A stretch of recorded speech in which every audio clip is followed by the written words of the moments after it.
Today is Friday, March 12, 2021. Coming up on Roland Martin Unfiltered, the pressure being ratcheted up in Georgia.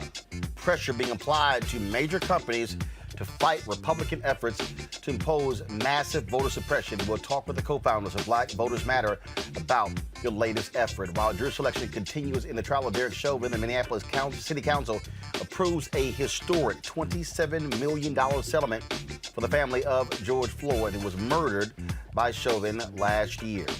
Also on today's show, tomorrow marks 1 year since Breonna Taylor was murdered in Louisville. We'll tell you what's being planned in Kentucky.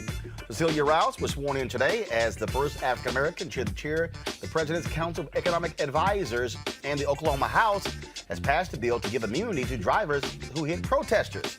Speaking of Oklahoma, in our Crazy Ass White People segment, an Oklahoma high school basketball announcer uses the N-word when basketball players kneel to the national anthem. Plus, I sit down with St. Louis Circuit Attorney Kim Gardner. She talks about her battles in St. Louis, not only with Republicans, but also why the St. Louis Police Department and Union hates her guts. Y'all, this sister ain't backing down. It's time to bring the funk. I'm Roland Martin Unfiltered. Let's go. He's got it. Whatever the biz, he's on it. Whatever it is, he's got the scoop, the fact, the find. And when it breaks, he's right on time and it's rolling. Best believe he's knowing. Putting it down from sports to news to politics. With entertainment just for kicks, he's rolling. It's on go, y'all. It's Roland Martin, yeah. Rolling with Roland now. He's funky, he's fresh, he's real, the best, you know he's Roland Martin now.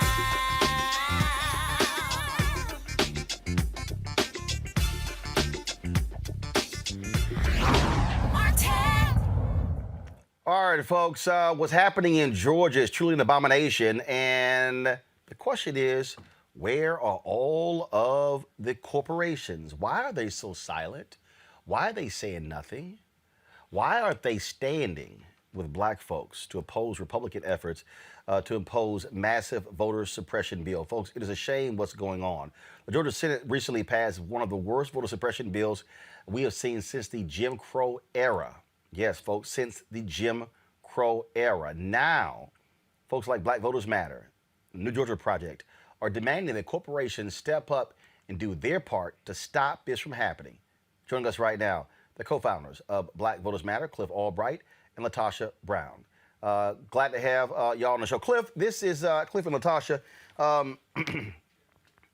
It's very interesting. I was reading a piece from Ron Brownstein last night, and they referenced the transgender bathroom bill in North Carolina, and I was like, y'all should have been listening to Roland Martin Unfiltered 3 weeks ago. Then they talked to a civil rights leader who said there's conversations happening among the civil rights people of calling for a mass mobilization march in Washington, D.C. for voting rights. And I was like, if y'all were listening to Roland Martin Unfiltered about 3 weeks ago, y'all would have learned that as well. And so I get a kick out of this whole deal because I said then, I say now, and I don't care. Black people stood with LGBT groups when that transgender bathroom bill was passed in North Carolina. Major corporations said they're not going to bring movies there. They said Salesforce announced they were not going to be moving jobs there as well. All these different things happening. It was the business community that forced Republicans in North Carolina to back down. It was the business community in Indiana that forced Mike Pence to back down when they passed a transgender bathroom bill there.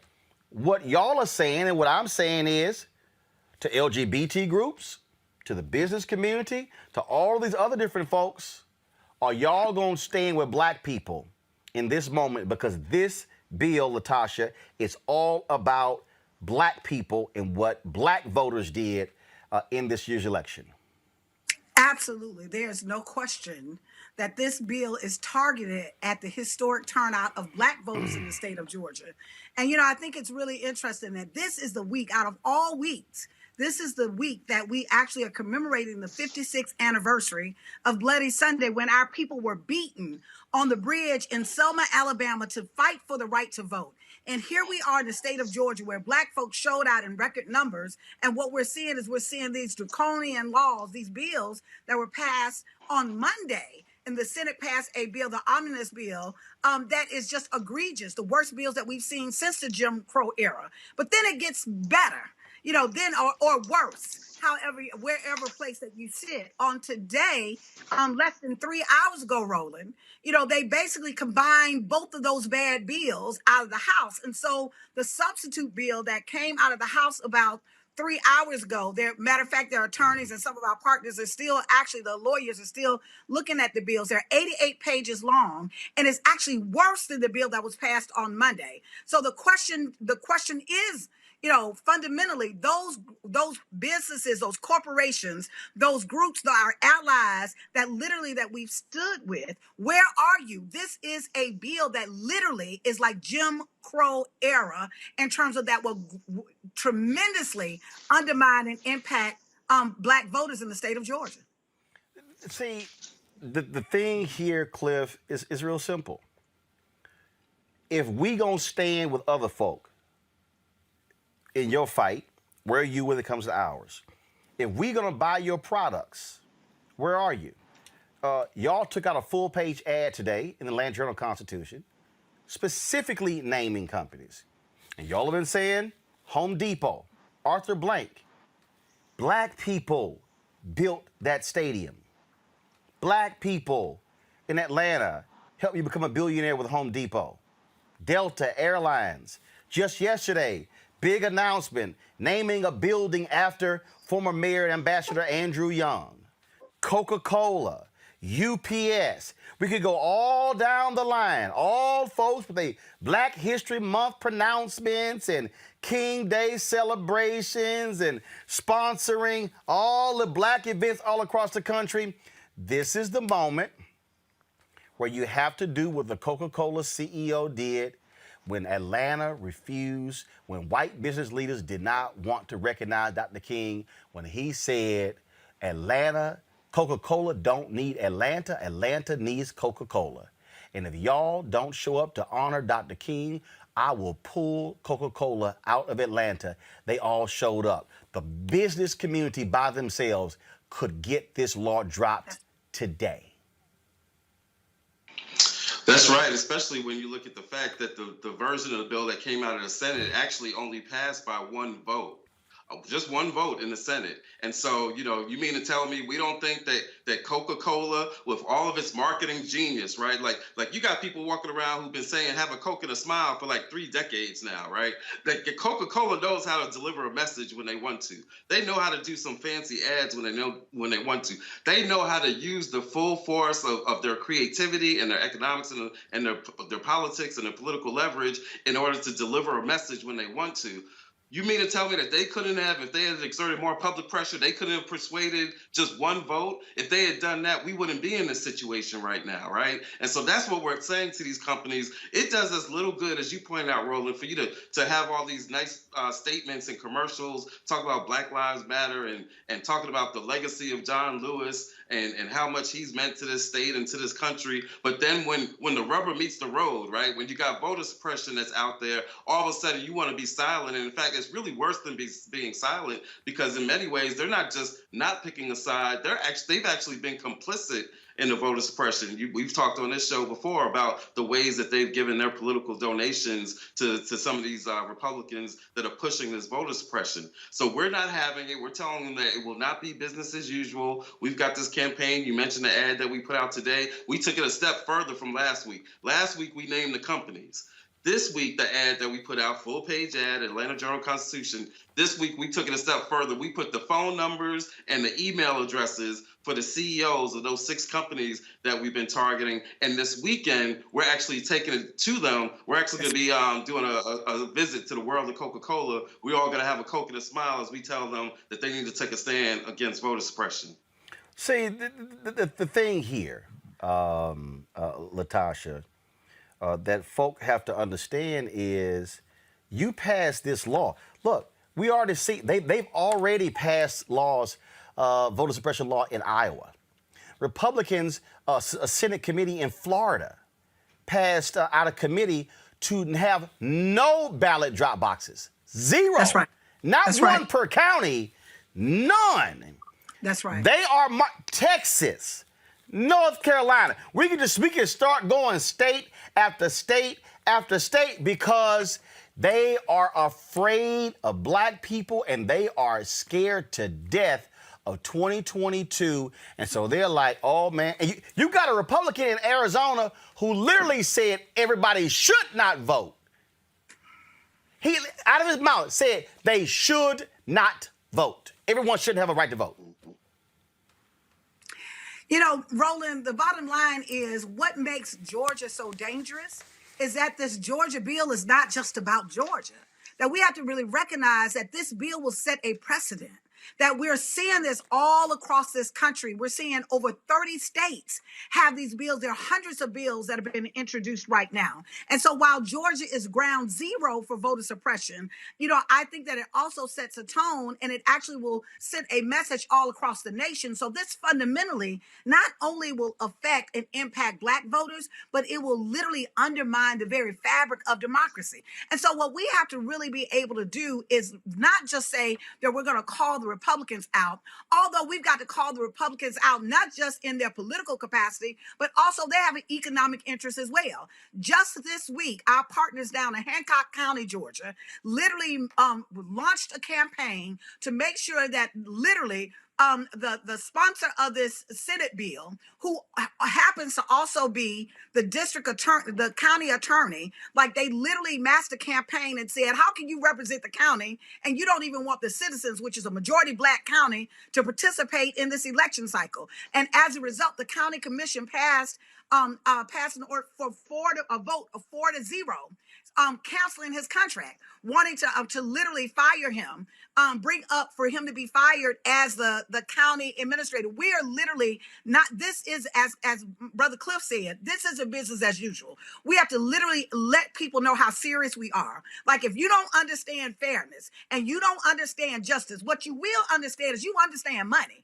And black people have economic power in this country. Matter of fact, if we, just as a consumer base, we will be the 12th largest nation in the world with our spending, our buyer power. And so now we've got to do is we've got to literally not create any space for people to actually sit on the fence when our very fundamental rights are at stake. And no, we're not going to go back to 1965 or march across any bridges. What we're going to do is we're going to start hitting them where the money resides. We're going to start hitting them in the pocket. We're going to start exposing them, and we're going to literally start directing our campaigns in a way that literally is about lifting up our community, but holding the entire ecosystem from the business sector to the political sector, whether you're Republican, the Democrat, whoever, that at the end of the day, we expect people, right, to stand strong as it relates to democracy. And under no circumstances are we just going to give away our vote and have to work hard, be punished because we showed up at the polls. And the thing here, Cliff, look, folk don't get what's right. They don't get what's fair. They don't get what's just. So fine, they get money. They get money. You might be a broke ass poor Republican in Georgia, but if all of a sudden you start having economic boycotts, and all of a sudden we not gonna shop at certain places. See, right. I'm talking about this. To me, what this is about what Dr. King and SCLC and Breadbasket did with seal test milk. And what they did with seal test milk was they were protesting seal test milk. They then protested. They protested, and everybody who's listening, go listen to Dr. King's speech to the SCLC convention in August of 1967. You can hear this speech online. It's like an hour and a half speech. They go there. They are protesting seal test milk, but the convenience store that was selling the milk, they completely shut it down.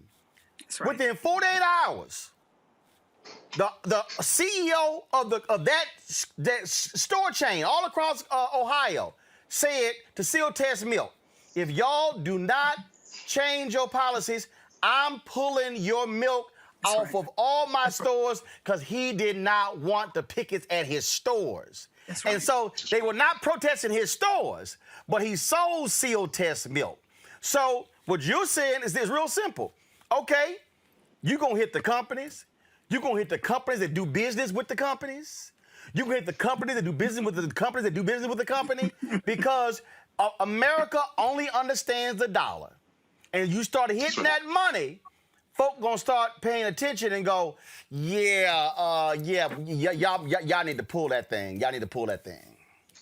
That's right. Yeah, because some folks have asked, well, if you're fighting voter suppression, why are you targeting these companies, right? And part of our response is this, and there's a lot of reasons. There's the righteousness and equality and democracy and all that. But at the end of the day, we're organizers, we're activists, and we got to use pressure points. When you're in a fight like this, it's almost like karate, right? It's like martial arts that you got to strike at pressure points, right? And sometimes that pressure point isn't the thing that's the most obvious, right? It's not always to punch somebody in the eye. Sometimes they hit the right pressure point where you got to go for the jugular, or you might even go for the armpit. You might go for a certain spot on the back. You got to hit the pressure point where you can have the most impact. That's what we're doing with this campaign. Yes, we got friends and allies that are targeting these legislators and making those phone calls and doing all that. But we got to go where we know that we got some pressure. We got pressure with these companies because guess what? They depend on us as consumers. They depend on us as employees. We got labor that's involved in this battle. They've been joining us, making phone calls and text messages, and they're going to join at these direct actions. That's where we got some pressure, and that's where these companies can really come in handy. If they want this to be shut down, they can get it shut down. They have that capability. You take our people power, you put it with their economic power, and we can get some stuff done.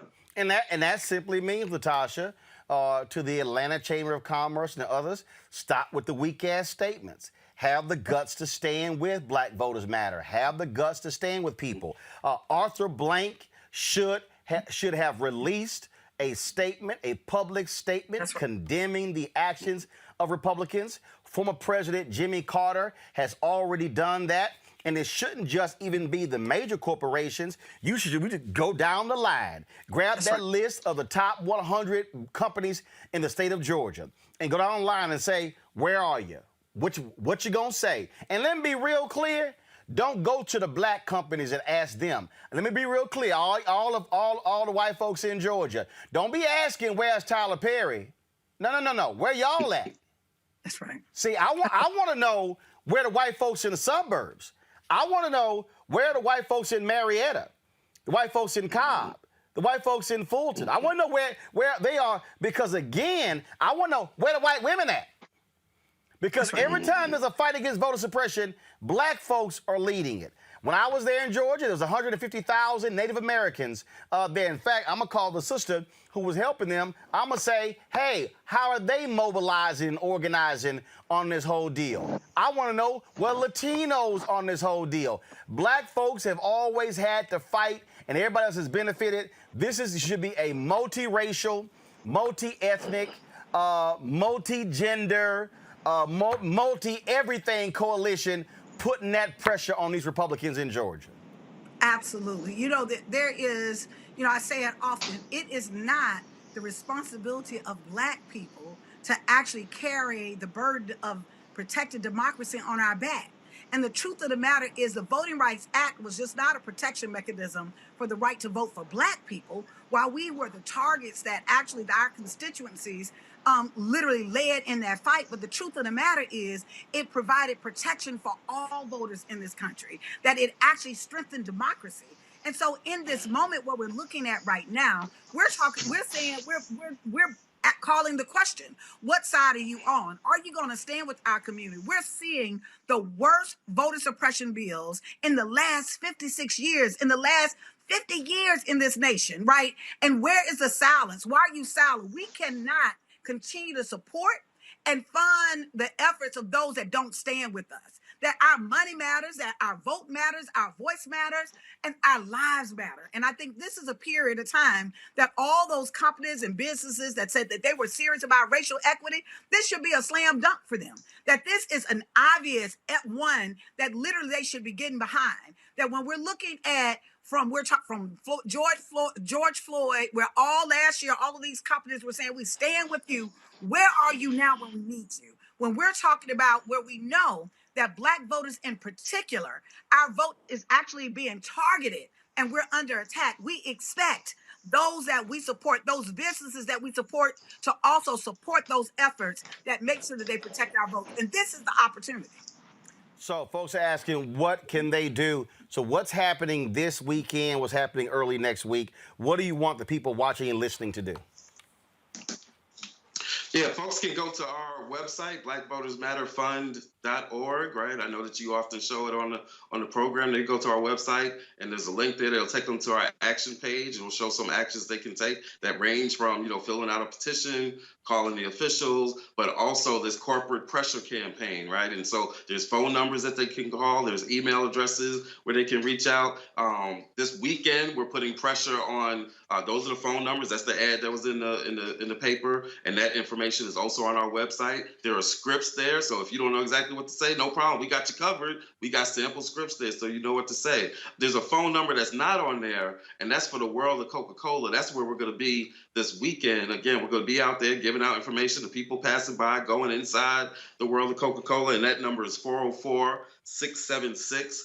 I'll send it to your producers. That's 404-676-5151. Go on and call up the world of Coca-Cola all weekend. Let them know that you want them to take a stance and support the voters in this state, right? And you can do that no matter what state you're in. You call any of these companies no matter what state you're in, because again, these are companies that are national and global companies, and more importantly, this is an issue that affects everybody in this country, because what they do here in Georgia, they're also trying to do in every other state. And there also needs to be a federal response on this. We haven't talked about it a lot tonight, but we at the end of the day, if HR 1 and HR 4 have been passed on day one of the Biden administration, we wouldn't be in this situation right now, because what Georgia's trying to do would have been illegal. So we need it. It wasn't passed then, but we need it passed right now. And to do that, we've got to end the filibuster.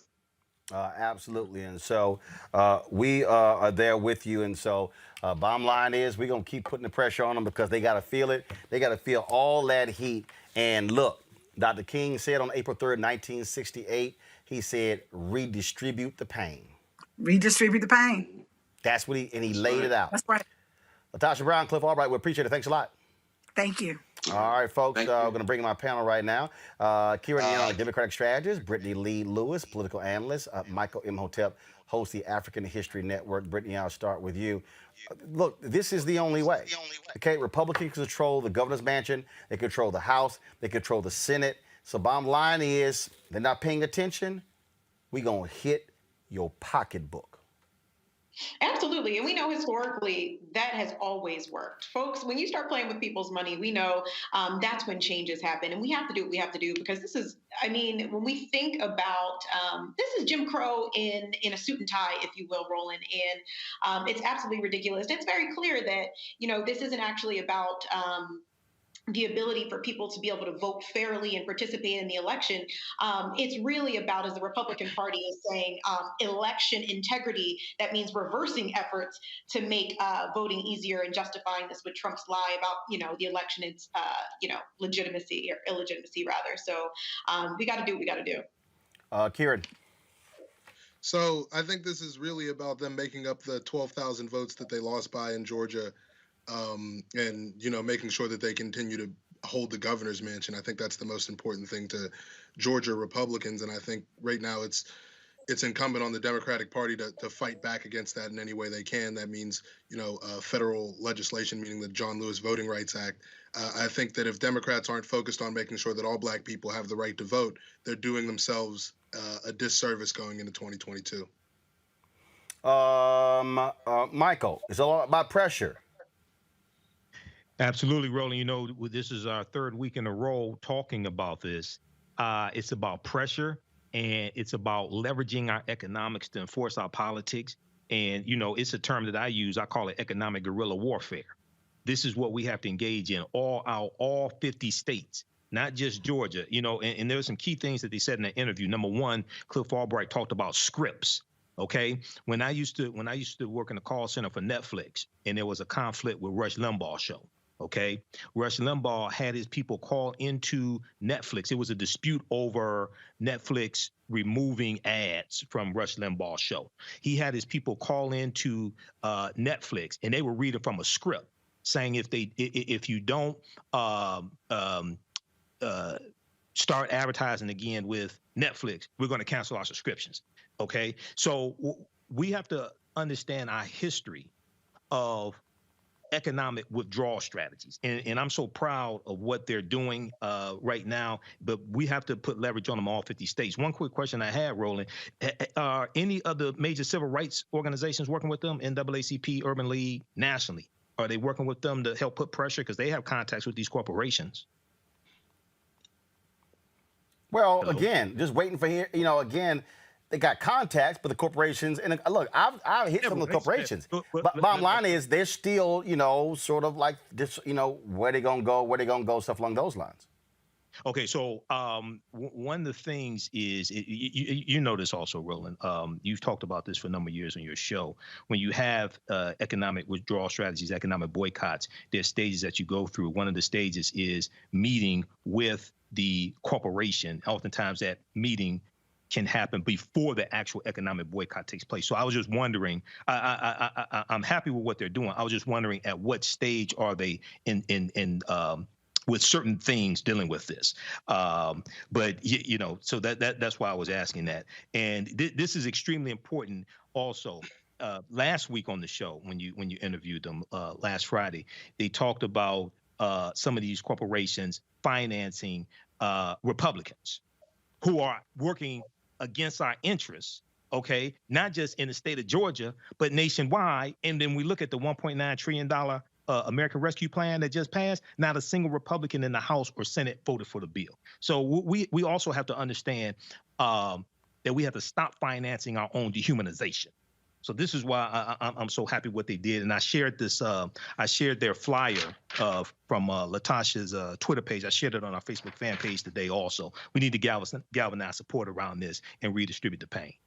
Absolutely. That, look, if you don't have the votes, you got to figure out the strategy, and you got to go to money. And so I got no problem with anything that they're doing in order to address this issue in Georgia, because, again, we're going to be seeing this in other states, and the exact same thing must be happening in those states as well. All right, folks, let's now go to Minneapolis, where today the jury selection continues in the trial of Derek Chauvin, who's on trial for, of course, murdering George Floyd. Also, the city council today affirmed the decision. They're going to be paying $27 million to settle a civil lawsuit with the family of George Floyd. The city council voted unanimously to approve the largest police settlement in the city's history.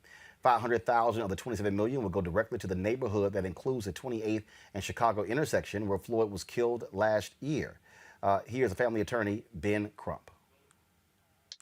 Violent crime in our city is not just historic because of the $27 million paid out, but for the impact on social justice, policy reforms, and police reforms, because the financial compensation most directly impact George Floyd and his family, the future of their family. But it is the policy reforms that affects all of us. It's going to be a long journey to justice. This is but one step on the journey to justice. George Floyd had more witnesses to his torture and death than any other person, black or white, in American history. Over 50 million people have clicked to watch that video, and once you see that video, you can never unsee that video. We know, America, that we're more humane than this. In this historic agreement, the largest pre-trial settlement in a police civil rights wrongful death case in U.S. history, makes a statement that George Floyd deserved better than what we witnessed on May 25th, 2020. that George Floyd life matters. And by extension, Black lives matter. Let's go to our panel here, Brittany. This settlement obviously does not bring George Floyd's life back, but look, it's forcing these cities to understand you're going to have to pay big bucks when your cops do wrong. Again, what these cities should be doing is changing their procedures, saying to all of these different cops, okay, you keep costing us money, we're going to take it out of your pension, out of your pocket. Well, you took the words right out of my mouth. That was the first thing that I was going to say is, first off, there's no amount of money that can ever bring back a life lost, right? We don't know the type of hardship and pain that they're living with and they're suffering with. But like you said, although I'm happy that the family is getting such a large lump sum, what is unfortunate is that it is coming out of the city's money. It's coming out of the taxpayers' money. I'm tired, and I know we are all tired of paying for the police misconduct, for the brutality, and for the killings of Black and brown people on the street. We are paying for that. So I couldn't agree with you more in terms of we need to completely change the structure in which how these type of lawsuits are being paid out. And as the attorney said, we need justice in terms of not just reform, but a radical revisioning of what policing is, because we know that it's rare to see officers indicted for killing civilians, and convictions are even rarer. Even with the trial that's coming up, we're already seeing, in my opinion, some problematic jury selection, just down to the type of questions that they're asking under police contact. Essentially, if you have any prior connection to Black Lives Matter or to protesting police brutality, or if you view Blue Lives Matter unfavorable, you cannot be a part of the jury. So I'm still concerned. Look, this is something here in that we keep seeing over and over and over again. It's a demanding of accountability, but again, it ratchets up the pressure on these various cities. And again, when they start negotiating the contracts, that's where you got to deal with this stuff. Mm-hmm. So it starts with getting rid of things like qualified immunity, and you really do have to go at that at the state level. And you also have to remove some of the protections that are written into police contracts around the killing of civilians. I've seen this happen in so many different cities. This is a rather large settlement. We've seen a lot of policy changes around the activity in Minneapolis, Minnesota.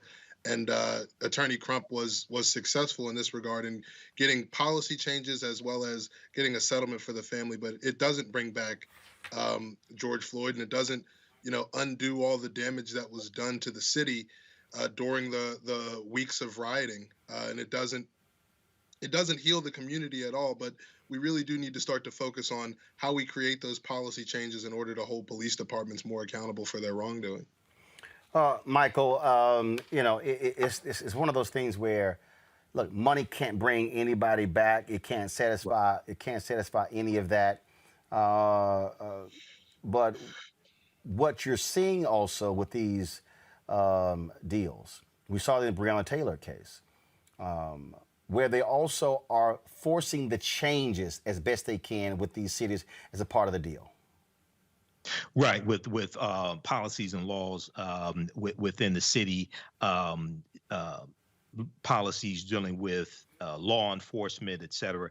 Yeah, it's kind of tricky with this. One, $27 million, okay, and you're a few weeks away from the actual trial starting. We know the selection of the jury is taking place right now.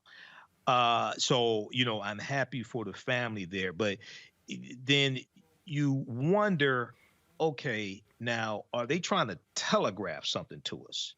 Are they doing this settlement before the trial actually starts? Because now I have all faith in the state prosecutor. Okay. But what I'm saying is, it's tricky. It's like really tricky when you think about this. Okay, now the white woman's family got $20 million. The cop was Black, newer. Now they come with this $27 million settlement, rightfully so, but are they trying to maybe do this because they want to throw no, that's not it. No. Other cases, no. I'm not saying it is, Roland. No. I'm saying there's other. Here's the deal. There have been numerous other cases where the settlement took place before the trial. Here's the second thing. Here's the second thing that a lot of people out there don't understand when it comes to the law. So, for instance, when in Texas, when they had the Amber Geiger trial, the community was yelling, first degree murder, fire the cop, all those different things. The lawyers kept saying, y'all chill the hell out, because what they did not realize is once an officer has been fired, you lose a certain layer of protection that impacts the settlement with the city. So a lot of folk don't know the legal piece. So what often happens in these cases is that they want to do the settlement before it goes to trial because, frankly, you're at your best for the sake of the family with the city. You're at your highest negotiating point before the trial starts. Right, yeah. That's the legal strategy that folk don't understand. So they're like, well, why is this happening now? That's one of the reasons why. They don't want it to come after the trial. If he's found not guilty, now all of a sudden the city's like, well, there you go. Right. That's why you do it before. Leverage. You lose leverage. Yeah, I understand that as well. I've covered a number of these cases also. I just hope everything, one thing I look at, I'm happy for the settlement, but, and I know you know this as well, Roland, what I really focus in on is the trial, conviction, and sentencing. That's what I really focus in on. I'm happy for the settlement, not trying to take anything away from the family, anything like that. But that's what I really focus in on, because I've seen some of these trials go the wrong way. So that's why I'm happy for the family, but I'm leery also. I want to see how this progresses. Well, again, the bottom line is this here: the settlement piece is a completely separate deal than whatever is happening in the trial. But certainly we're glad to see that in this case that they were not lowballed, they were not disrespected, and again, we still want to see justice there. All right, folks, got to go to a break. We come back. Black basketball team decides to take a knee during the Oklahoma basketball championship. White announcer calls them the N-word.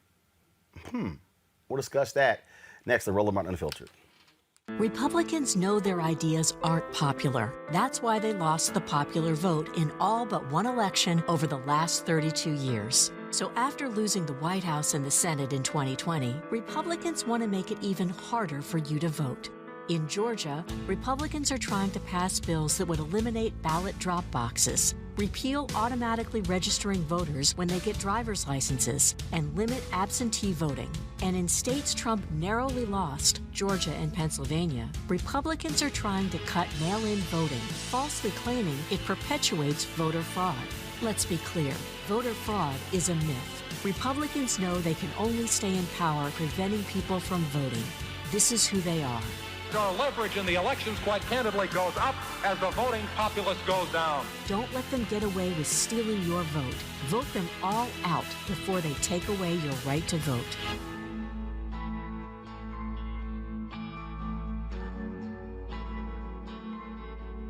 The work you do is important. A lot of people depend on you, and you deserve respect. Respect includes making a decent wage that reflects how hard you work for your community.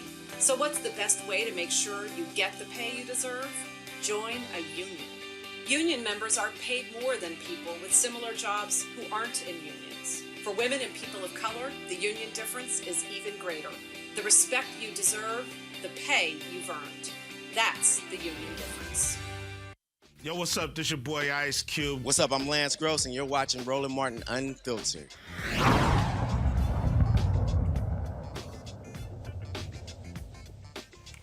All right, folks, organizers in Louisville, Kentucky are planning a big rally tomorrow to mark the one-year anniversary of the murder of Breonna Taylor. Taylor's family would join Until Freedom, a national social justice organization that planned several demonstrations for Taylor in Louisville last year, for a rally at Jefferson Square Park at 1 p.m., followed by a food giveaway at 4:30 p.m. Ahead of the rally and other protest events, Louisville Mayor Greg Fisher and other city officials released a list of streets that will be closed to vehicle traffic. Police shot and killed Taylor, of course, a year ago. She was an emergency tech emergency room tech and former EMT, took place during an undercover raid on her apartment near Pleasure Ridge Park as part of a larger narcotics investigation. No drugs or money were found in Taylor's apartment, and none of the officers who fired their weapons into the residence were charged in connection with her death. Now, one of them was charged, but it was really a very small charge. Her boyfriend, who they arrested, had all charges dropped against him. This was of course a shocking story that you couple with Ahmaud Arbery, this story. Then, of course, George Floyd. It was one after another, Kira, in 2020. And it really put the emphasis on no-knock warrants. It put the emphasis on cops not having body cameras turned on, so we don't know exactly what happened there as well. It opened up a whole Pandora's box of things that were critically important that spoke to, again, actions by police in cases like this where the guy they were looking for was already in jail. They simply didn't update the warrant. I find it hard to believe that this continues to happen over and over and over again. I think a lot about my friend Leon Ford, who I went to high school with, who was mistaken for being another man in the city of Pittsburgh, where they subsequently tried to pull him out of his car and then shot him 5 times, and he miraculously survived. We've seen this far too often around the country in way too many different cities. And as it keeps happening over and over and over again, the calls for body cameras, the calls for the end to qualified immunity, and the calls for police accountability grow louder. And I'm looking at local elected officials to step up to the plate and really deliver on, holding police departments accountable for killing Black people. Brittany. Yeah, it's unfortunate that we're here and we continue to be here time and time and time again. And, while obviously this is the current system that we exist under, I'm certainly not saying that we shouldn't continue to push for reform. We should, but I think it's important. I mean, every generation, my parents' generation, my grandparents' generation, we have so many stories of this ongoing call for justice and the end to the killing of Black people. And at what point do we say that this system really isn't meant for us, and that reform really isn't going to be enough, because we've been fighting this uphill battle for a very long time. And I hope we take this weekend to say her name and to say the name of so many other Black women that we have lost at the hands of police violence. And I also want to echo the words of the activists on the ground who will be really highlighting what has happened to her. And they've said that this is not obviously a weekend for celebration, even after the charges have been dropped against her boyfriend. But it's really about continuing to fight for justice and ramp up for that long haul, for us to just not be silent, to not acquiesce, and to get the type of justice that we deserve. Michael. Yeah, Roland, this is going to be a somber weekend once again. I've been watching some excerpts of the interviews with Tamika Palmer, Breonna Taylor's mother, and it's problematic on a number of different levels. It's problematic when you look at the charges against the one officer, but no charges for actually killing Breonna Taylor from Attorney General Cameron. And then at the same time, it reminds me of an interview that Representative Cori Bush did from Missouri. And she said when she first went into the U.S. House of Representatives, she was wearing a face mask that had Breonna Taylor's name on it. And members of the Republican Party were coming up to her, calling her Breonna, because they thought that was her name. They didn't know who Breonna Taylor was. So at the same time, you have us outraged and galvanized in support and trying to mourn and things like this. Some of the very same people who tried to overturn the last election and nullify our votes, at the same time try to nullify our voices and dehumanize us and devalue us as well. So, brother, yeah, we have a lot of work to do, and this is why, tying into the previous segment, dealing with what Latasha and Cliff are doing with Black Voters Matter, this is why this is so important in understanding, leveraging our economics to enforce our politics. All this is tied together. We're dealing with a system of white supremacy and racism. All of this is tied together. Absolutely. All right, folks. Today in the White House, Vice President Kamala Harris, she swore in Cecilia Rouse as the first African American to chair the President's Council of Economic Advisors. Of course, this is the video here of that swearing in.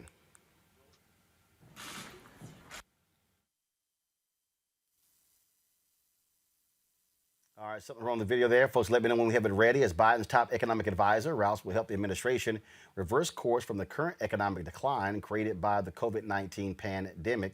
Now let's play it. Okay, ready? I'm Left ready. hand on Bible, right hand up. Then repeat after me, please. I, Cecilia Rouse, I, Cecilia Rouse, do solemnly swear do solemnly swear that I will support and defend that I will support and the defend Constitution of the United the States Constitution of the United States against all enemies, against all enemies, foreign and domestic, foreign and domestic, that I will bear true faith that I will bear true faith and allegiance and allegiance to the same, that I take this obligation freely I take this obligation freely without any mental reservation without any mental reservation or purpose of evasion, or purpose of evasion, and that I will well and faithfully and that I will well and faithfully discharge the duties discharge the duties upon which I am about to enter. upon which I am about to enter. So help me God. So help me God. Congratulations, Madam Chair. Congratulations. There we are. Now we'll just take a picture, right? Everybody smiling? Good. There we go. Okay. All right, pretty cool there. I did a lot of work with Cecilia when she served as one of the economic advisors under President Barack Obama. I used to bug the hell out of me because they rarely put her out. They were always putting out Christine Romer, as well as Austin Goolsbee. Pretty much the only time she ever got on television is when she did my show. But now, of course, that she's going to be the chair, she'll get a lot more face time and airtime in that position. Last night, President Joe Biden, of course, gave a speech dealing with COVID-19. It was... I'm trying to understand, Brittany, all of a sudden today, all these Republicans are mad. Right. Senator Tim Scott as well. They all mad. They're upset because Biden wouldn't give Trump credit. And in fact, even during the news conference today, the press briefing, Peter Alexander of NBC asked, why wouldn't he do so? And I'm like, show me where in the hell Donald Trump gave President Obama credit for handing him a thriving economy. I mean, I just get a kick out of it. I said, he didn't need to give Trump a damn bit, didn't mention his ass at all.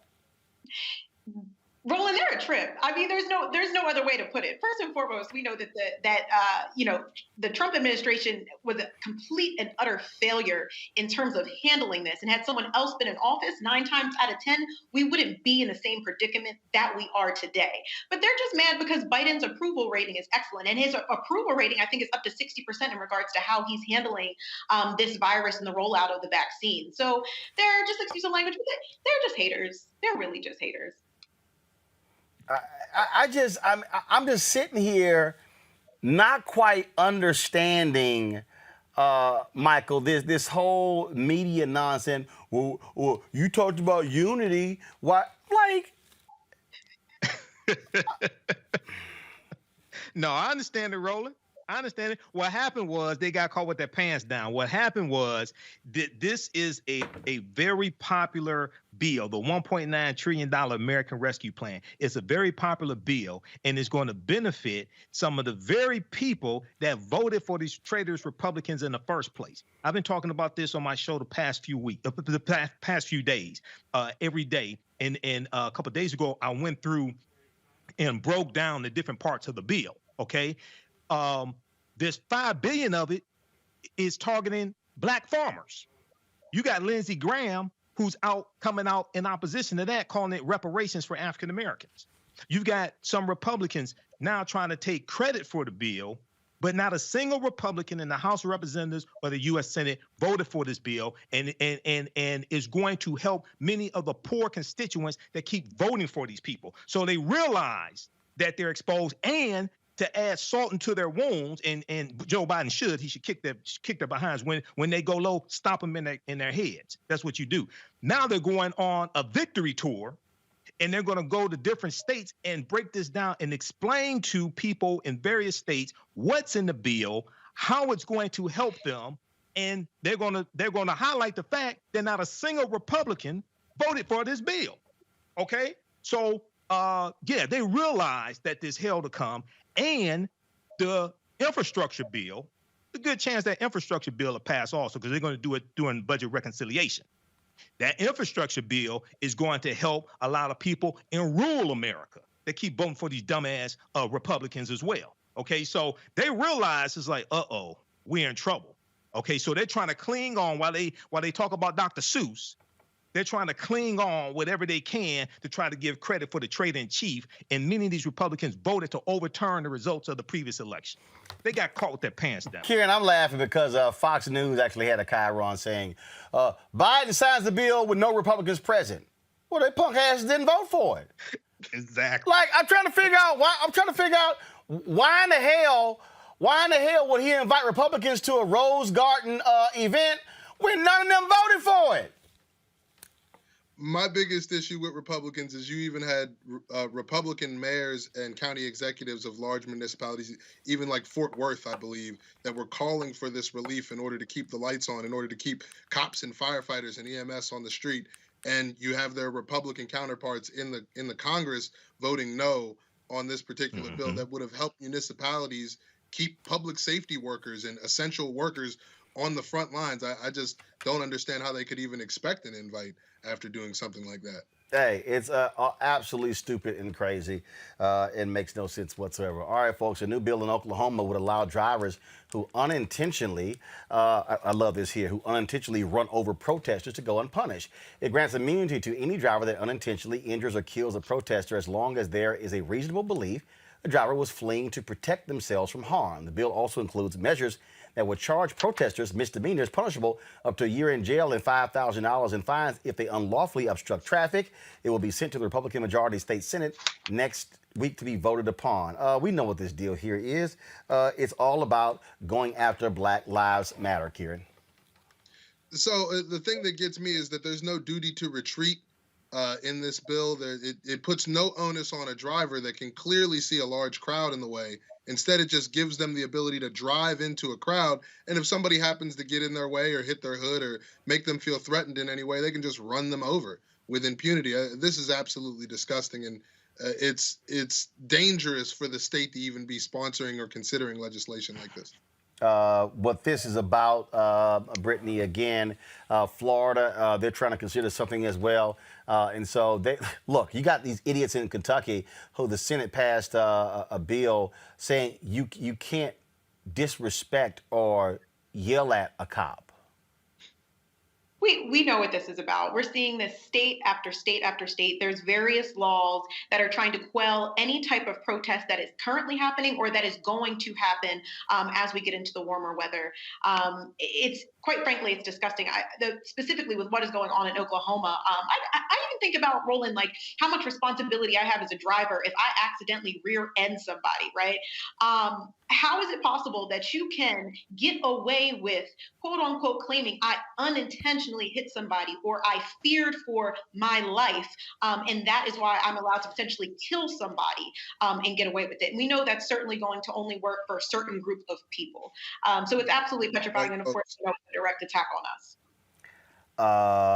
You're going to see more of this, and this is what happens when you have Republicans who control state houses and governor's mansions, Michael. You know, Roland, we've seen this for the past few years. You go back to April 2017, there were 18 state legislatures that had controlled by Republicans that were proposing bills to make it harder to protest and trying to criminalize protests, create harsher penalties for protesters who are arrested, different things like this. And then at the same time, we see them, 43 states, 253 bills, trying to make it harder to vote. So they're trying to make it harder for you to elect people and put them in office who are going to pass laws to benefit you, and trying to make it harder and criminalize you when you protest against people who pass laws that are detrimental to you. Now, it's also important for us to understand that this is this year is the 100th anniversary of the attack on Black Wall Street in Tulsa, Oklahoma. This is Oklahoma, Tulsa, Oklahoma, June 1st, 1921. Okay, so you have all this taking place at the same time, and they want to legalize. They want to actually make it legal for you to kill African Americans with your vehicle.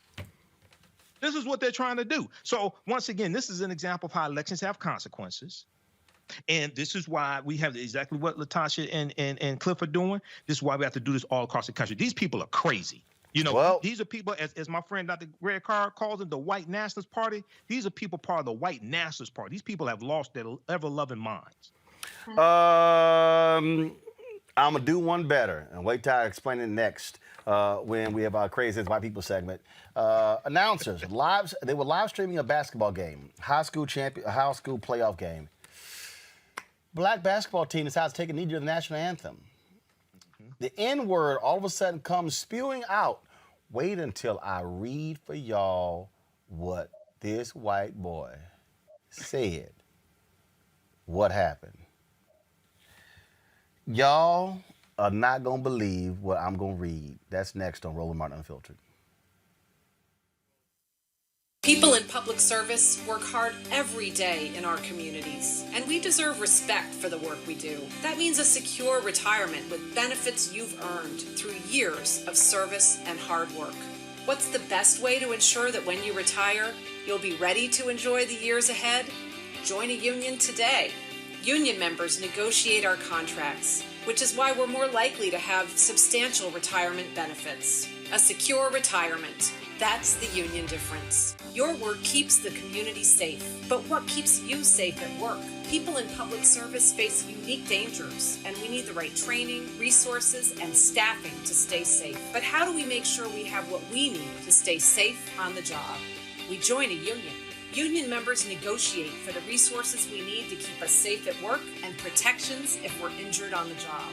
Union members are better trained and better protected. Job safety.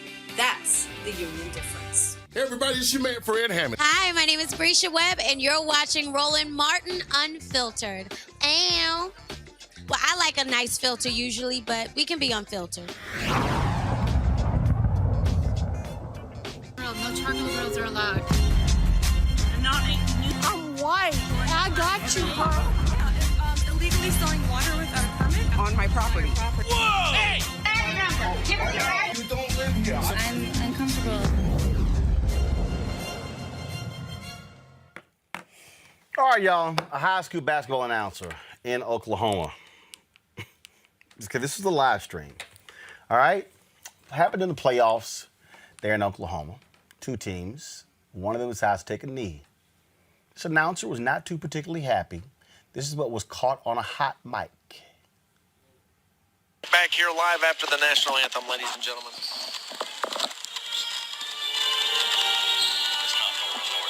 not?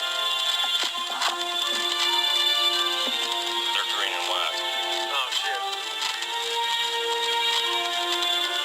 They're kneeling? Okay. I hope Norman gets their ass kicked. Are you serious? That's Midwest City, man. Kneeling. Isn't it? Huh? Norman. Fuck them. I hope they lose. Come on, Midwest City. They're gonna kneel like that? Hell no.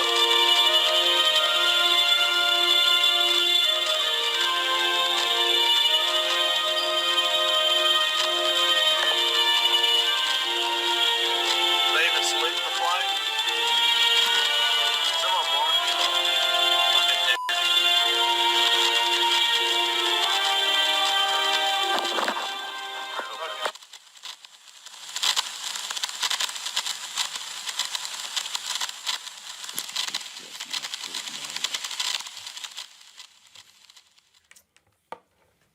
Fucking niggers. If they're going to kneel like that, I hope they lose. Video went viral. Folks picked up on it. This is what the folks of Oklahoma released. This is their statement. Pull it up, please. We were sickened by the comments. This is the NFHS network. It's actually, they were live streaming. We were sickened by the comments made last night at the start of the NFHS network's broadcast of the OSSAA girls basketball game between Norman High School and Midwest City High School. The thoughts expressed in no way represent the NFHS network, and we are outraged that they found their way into our production. The NFHS network firmly condemns racism, hate, and discrimination, and there is no room for this in high school sports or anywhere. We sincerely apologize to the students, their families, and the entire community for having such ignorant comments expressed during the broadcast. We are aggressively investigating the incident and will ensure that any individuals responsible will have no relationship with the NFHS network moving forward. Well, that announcer released his own statement. Oh my God, this is a doozy. Y'all pull it up. Y'all look at this here. I, Matt Rowan, on Thursday, March 11, 2021, most regrettably made some statements that cannot be taken back. During the Norman High School girls basketball game against Midwest City, I made inappropriate and racist comments, believing that the microphone was off. However, let me state immediately, that is no excuse. Such comments should have never been uttered. Oh, my Lord, y'all, it gets better. I am a family man. I am married, have 2 children, and at one time was a youth pastor. I continue to be a member of a Baptist church. I have not only embarrassed and disappointed myself, I have embarrassed and disappointed my family and my friends. Oh, y'all, it gets better.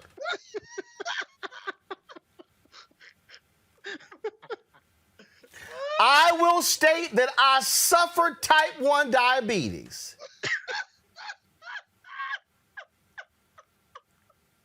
And during the game, my sugar was spiking.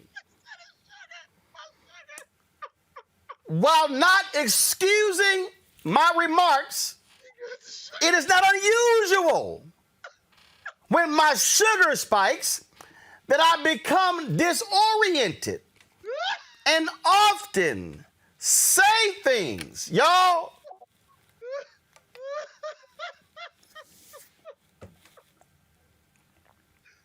y'all think I'm lying. Y'all, this is exactly what he wrote. Often say things that are not appropriate as well as hurtful. I do not believe that I would have made such horrible statements absent my sugar spiking. I'm gonna come back and read this, but my both of my grandmothers had diabetes. My dad has diabetes. My brother has diabetes. I think my mom has diabetes. I've never seen my daddy or my grandmothers or my brother or my mama go, ooh, my sugar spiking, nigga. It's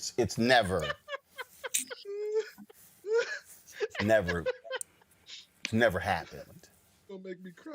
It's never happened. Go back to the statement. I need to read the rest of it. During this time, I was with a colleague and friend, Scott Sapulpa,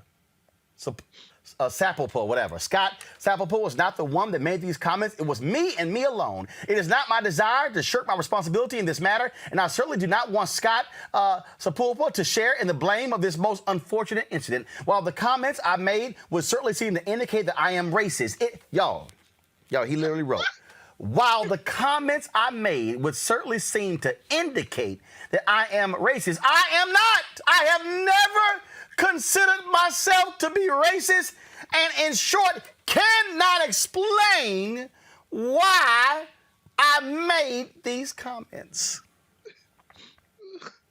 Oh my God. Oh. Is he a member of hashtag Team Sugar on Grits? Go back to the statement, please. I offer my most sincere apologies for the inappropriate comments made and hope that I can obtain forgiveness. I specifically apologize to the Norman High School girls basketball team, their families, their coaches, and their entire school system. Additionally, I offer my apologies to OSSAA and NFHS Network. Further apologize to all involved in the situation and simply to the entire sports community. There are no other words to explain what occurred. This is something for which I must take responsibility, and I wholeheartedly accept responsibility for my words and actions. It is my sincere desire that I can obtain forgiveness for my actions and words. I have never in my life, Kieran, never in my life have I heard the diabetes defense for bigotry. Right. Me either. I've never heard somebody say, if only I did not have my sugar spike, I would not have burned that cross in the front yard.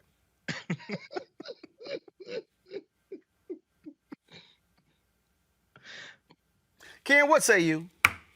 So my grandfather has diabetes, and I never heard him say nothing like this when his sugar spiked. So I'm at a loss for words. I don't understand how you could blame diabetes. And he probably is team sugar on grits. You should call Pastor Keen and have him sing to this man. Maybe that'll lift his spirit. You know what? I want y'all to play this again. And Brittany, just let me know if you have the sense that this was sugar spiking. Ken, what say you? So my grandfather has diabetes. Y'all, play the video, like y'all. this when his sugar spiked. So play the video. I'm at a loss for words. I don't know. We will be right back here live after the national anthem, ladies and gentlemen. Pastor King, have him sing. It's not Norman North. You know what? I want y'all to play this again. Why am I hearing playback? Sugar spiking.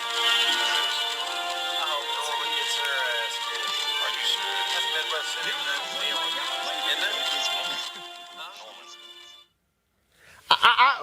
Brittany, I'm just, I hope Norman kicks their ass. I don't know what they doing. Fucking nigga, he sounded lucid. He sounded. I mean, I'm not quite understanding what was going on. Like, what was the deal? Exactly what he was saying. He had follow-up commentary when he said, I hope that the other team kicks their behind. He knew exactly what he was doing, and he is just reaching for every possible excuse to save his character. I mean, even the fact I am not, nor have I ever considered myself a racist. I just regularly, use racial epithets when I don't think anyone else publicly can hear me and there's not going to be any repercussions. This man has lost his absolute mind. And quite frankly, the response by the NFHS is concerning too. We don't know how they found their way into our network. Are you doing anything to prevent these type of individuals to hold the positions that they do over the whole situation? Michael? Roland, I don't think he suffers from diabetes. I think he suffers from liabetes. That's what he suffers from, liabetes, because he's lying. Well, first of all, Roland, I think this is FCC regulated. The broadcast, their broadcast of the games. I think it's probably FCC regulated. No. It was a live stream. The FCC. It was a live stream. The FCC only regulates over-the-air broadcasts where you have to have a license. Over the air. Okay. FCC, okay. like for instance, FCC doesn't license cable network. Right. They don't license this show. Right. None of these go under FCC. Go under the FCC at all. Well, I was just wondering because my radio show is on an FCC regulated station. That's a terrestrial radio station that requires an terrestrial, FCC license to broadcast. Right, I understand. Now follow me where I'm going though. And when you used to do your show, when I used to guest host, you were FCC regulated. But even though this isn't, if he has a history of having low sugar and prone to say anything, why is he on the air in the first place? If he has a history of saying that, because he said sometimes when my sugar goes low, I'll say things that are crazy. But the other thing is this kind of reminds me of the whole Don Imus Nappy hated H's thing, and Don Imus said that on the air and got eventually taken off the air. But were all the team members that took a knee black? Weren't there some white team members? Could be. Okay, I'm just wondering why he ain't called them a racial epithet for white people. Just black people, because the white people took a knee possibly as well. But once again, this goes back to see, I call it the white national anthem. People call it the Star Spangled Banner.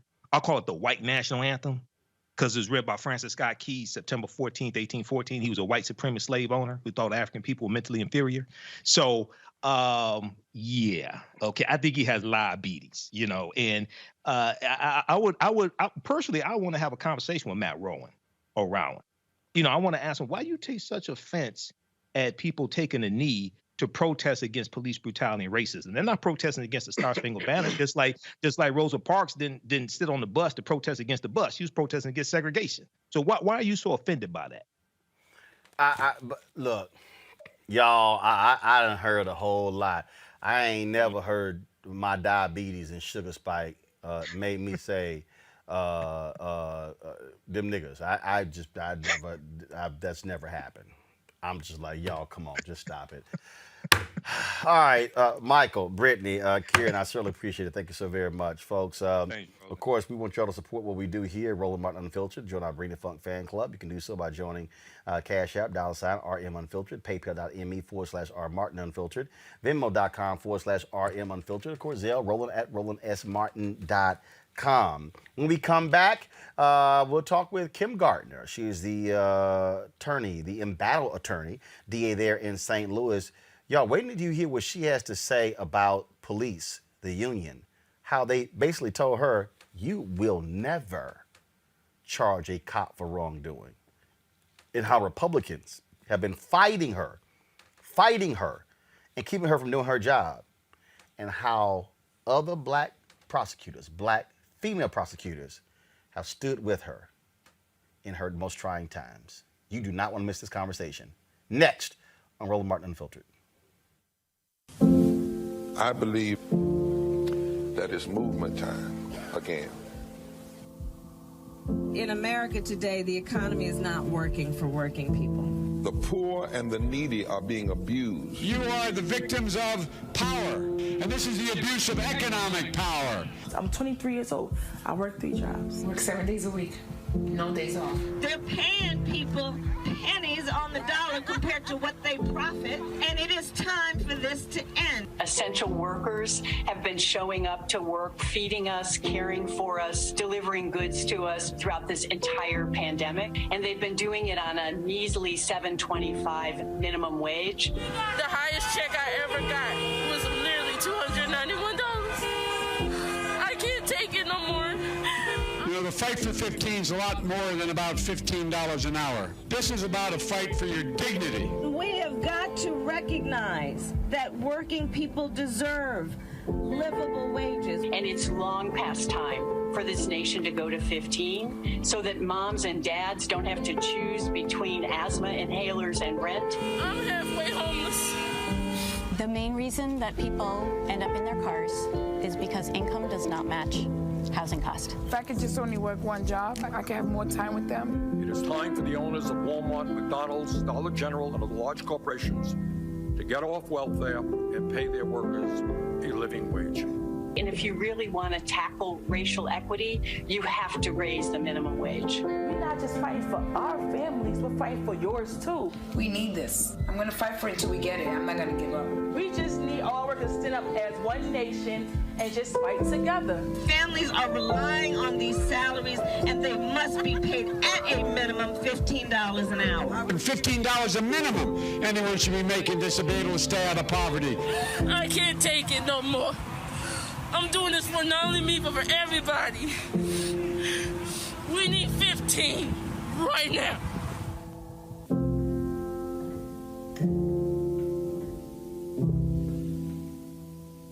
Hello, I'm Bishop T.D.J. How y'all doing? It's your favorite funny girl, Amanda Seals. Hi, I'm Anthony Brown from Anthony Brown and Group Therapy. What up, Lana Well, and you are watching Roland Martin Unfiltered.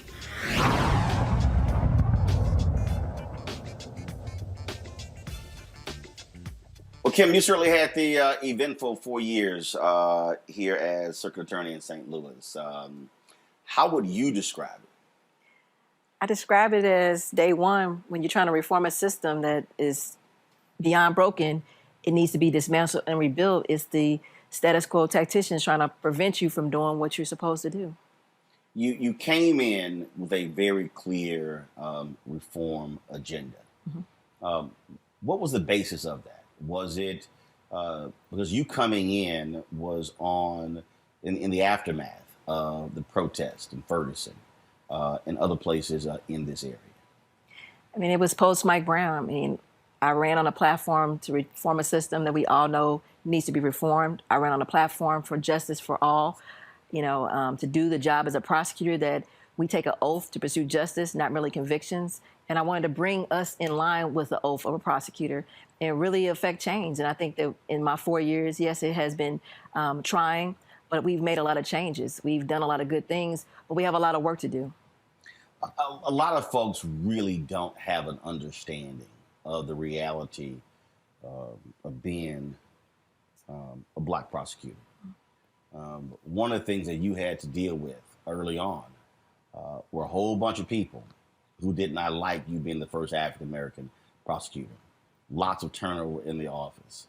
The exact same thing has happened with Wesley Bell. And it's interesting because, I can't quite put my finger on what is the difference when you have all of this turnover. Could it be that both of you are African-American? Well, I think it's not just being the first African-American, but actually the first female to be in a male-dominant environment, that when I walk into the room, I'm usually the only female in the room. And as you know from my other sisters in this movement, I've been before Wesley Bell. You have Marilyn Mosby. You have Aramis Ayala, that now she's not the elected anymore. You have Kim Fox. When we are in these positions, our prosecutorial discretion is challenged like no other, even that our male African-American counterparts are not challenged in the same way. Mm-hmm. So it's the intersection of sexism and racism that is so interesting when we take these roles. You're right, because we've been covering the story in Portsmouth and how folks there, they targeted black elected officials and then tried to get Stephanie Morales moved off of the case, and then alleging she somehow was involved, but she wasn't even actually at the event they were alleging. And it's sort of this constant battle just to do your job. I mean, that's the key. This position has existed since 1821. And I want the same prosecutorial discretion of who you charge, what we charge, when we charge, like everyone else. But as we know, I had the governor call in the former President Trump to address my prosecutorial discretion. We had Senator Josh Hawley, as well as many other senators on the federal level, asking for my investigation in terms of me doing my job like every other prosecutor does in the state of Missouri. But why am I different? Well, we know why. It's interesting you talk about that. And for people who don't quite understand the political dynamics, the racial dynamics in this city, in this county, in this state, you were born and raised here. Explain to folks how different and unique it is. It's sort of like it's St. Louis and it's the rest of Missouri. Yes. We are, first of all, in the St. Louis region. I'm a county within a county. So St. Louis City, I'm the St. Louis Circuit Attorney. I'm the only Circuit Attorney out of all the prosecuting attorneys of the state of Missouri. Okay, so explain that. It's a term that has existed before me, that because I think we're a county within a county, my title is Circuit Attorney, like the state's attorney in Baltimore. And the other prosecutors are called prosecuting attorneys. So that's why Wesley Bell is the St. Louis County prosecuting attorney. But I am the only circuit attorney. And so that's something that existed before me. I think is to do with the county within the county and the great secession of St. Louis County from St. Louis City. So that's different. So I prosecute all crime in the city of St. Louis, where Wesley Bell has the county area and he prosecutes all crime in St. Louis County. But even in that conversation of whether the Great Divide, we call it, it's been the racial divide, North City, South City, and the economic development you see take place in the city, as well as the concentration of violent crime in our city. So we try more cases than any other jurisdiction. We have more cases, we have more violent cases, And we also have the most aggressive police union versus other entities in the state of Missouri and around the country, the St. Louis Police Officer Association. So those are the challenges. We have 1,219 police officers concentrated just in the city of St. Louis. So I have more police officers than Wesley Bell, who has a bigger population, just concentrated in the city of St. Louis. And we have less than 300,000 people. 1,219. I mean, how does that stack up cops per capita to the population to other cities in the country? I mean, similarly situated cities, we're top. We have a lot of police officers concentrated in the city of St. Louis. I think we're kind of like the fourth largest if you look at other similarly situated populations. Wow. So, and what you were just laying out and describing, and you spoke of those racial dynamics.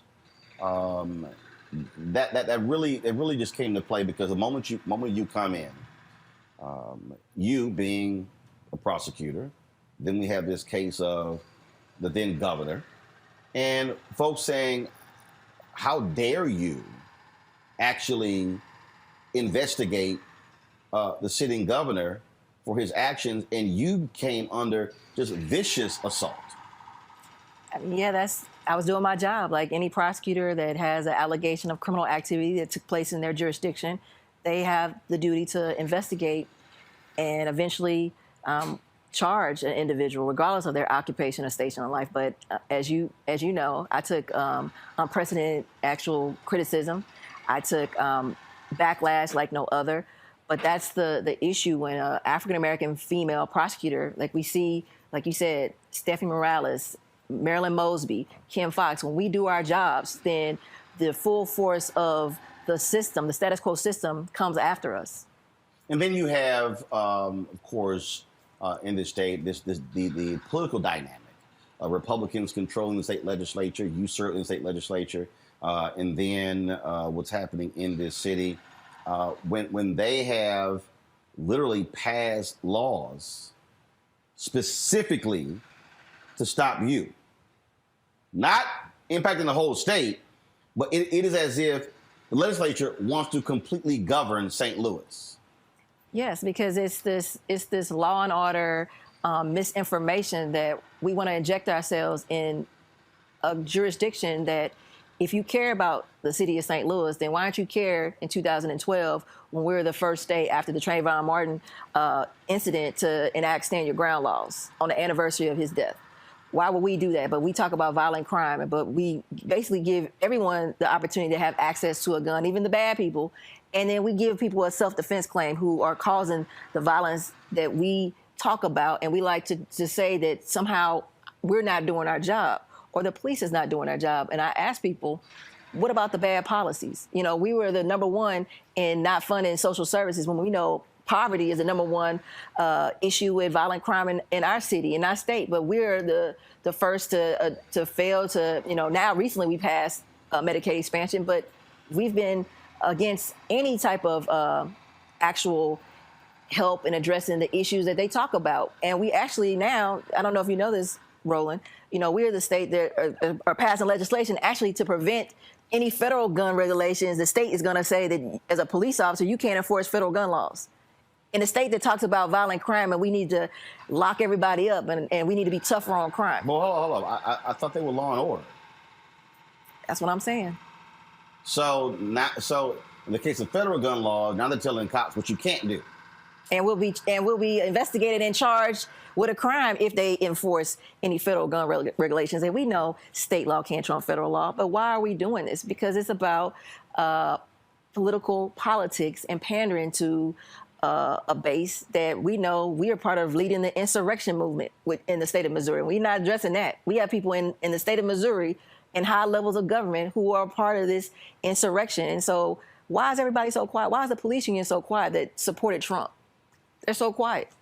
So you had a cop who's killed, 2 others who commit suicide, total 5 people died. Cops had their eyes gouged out, beaten. 1 cop lost 3 fingers. You now have some 30 cops that are actually under investigation, 35 in the Capitol Hill riots. And the police union here in St. Louis is like a mouse in church. I've never heard them as quiet as they have been. It's eerily quiet. And I'm like, why is that? Why? We were one of the states when our police union endorsed Trump, stood by Trump. And now all of a sudden we're quiet. And there are people, and there's actually legislators from the state of Missouri that went to this insurrection event. But I'm waiting on what's happening. What's going on? You make that point there in terms of with police unions, and there's massive tension in these cities with black prosecutors, progressive prosecutors. We see it with Larry Krasner in Philadelphia. We see it with Mosby. We see it with Morales. We see it. We can go down the line, and I keep saying one of the most fundamental problems is that we have elected officials who treat police officers as if they are a protected class, as if the rules don't apply to them. And there are two sets of rules. As the rest of us, and then the police officers, and there's this whole, protect and serve, but it's really protect and serve them. And that's really how so many people target it. And it's not a question of saying folks don't like police officers, but it's called fairness. Mm-hmm. It's called what's right. That seems to me to be where this massive tension is, as if they want to tell people, let me do our job, but we're going to tell you as the prosecutor how to do your job, and if you do anything against us, we're going to take you out. And that's what they told me before I took office, Roland. I mean, they told me, I had a meeting with officials in the police union before I took office, and they sat down and told me, now that you're going to be elected, what are you going to do for us? Else we're not going to do our job. Because remember, see, everybody focuses on the governor's case. I had Jason Stockley. That was the first situation I had. And basically told me, what are you going to do to assure us that never hold a police accountable? I said, that's not going to happen. So you get elected. Yes. And before you are sworn in, take office, they say they don't want to see any officers held accountable? Yes, and told me what I'm going to do, because they're going to assure that I will never be elected again, and they're going to assure that I'm going to have a difficult time being the prosecutor of the city of St. Louis. That's a threat. Well, we know about threats, but when it comes to me, it's not a threat. I've been told that people can say that I should be shot and killed and maimed. That's not a threat. I should be hung by the KKK. That's not a threat. But that's where, when you're talking about fairness and justice, and you need to ask most of the prosecutors, you wonder why that most prosecutors can't hold police accountable. We already know the laws are actually in the favor of the police officer. We know that. But in terms of actually doing an investigation or fair, how is it that police departments are able to investigate themselves? Where is it in the system that can you commit a crime and your friends investigate the crime for you? What type of investigation do you think you're going to have? And then, by the way, when you have an aggressive police union like we do, when they can come to you and tell you what you're not going to do as an elected prosecutor, like you said, and threaten you in broad daylight, threaten you in front of your office, have people come, have nationalists come to your office and basically protest you anytime, and then basically control every part of the system. They control the legislator. They control the local government, whether you're a Democrat or Republican. Everybody wants to say that they control the board. They control everything. It's power, because they have the power to basically control how things are going to happen in every day of their life. And it's not just the officer. It's not just the bargaining unit. Everybody likes to say, well, we're against unions. No, they should be in a lane. And their lane is not controlling everything that they control.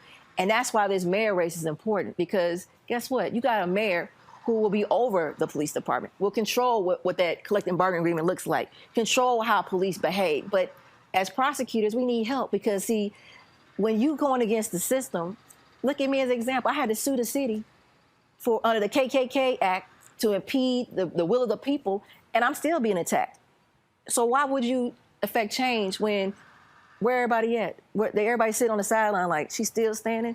But it's not about me. It's about the people. Mm-hmm. It's about the city of St. Louis that I grew up from, I lived in, I love. And this city can do better, but we got to have people standing up and fighting for what's right, fighting for justice in spite of your position. You described, as you were talking, you were describing just, again, the tentacles. And we saw this in Baltimore. We saw it in Chicago, where a simple prosecution This is not. I mean, this is not like you went out and you charged 100 or 200 officers. You charged 10% of the force. We've seen cases where one officer gets charged, entire slowdown. We're going to stop working. The blue flu. They just call off, and then guess what? Now the crime is out of control. And who do you think they're going to blame? It's going to be the African-American prosecutor or the prosecutor in that area, because they say, we're going to show you what we're going to do, and it's wrong. And it's time for the people to wake up that we pay police officers' salaries. We pay them to do a job. When are we going to start holding them accountable? This is not saying that they're not good men and women on the police force. I hate when we have to always characterize police that there's good men and women. We know that. But let's understand that everyone, even in the community, there's bad people, just like there's bad people in the police department. And we have to rid those bad people from those critical roles when you could take someone's life or liberty.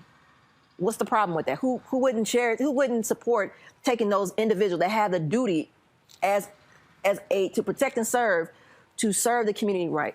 What's so hard about that? Why is all this backlash for that?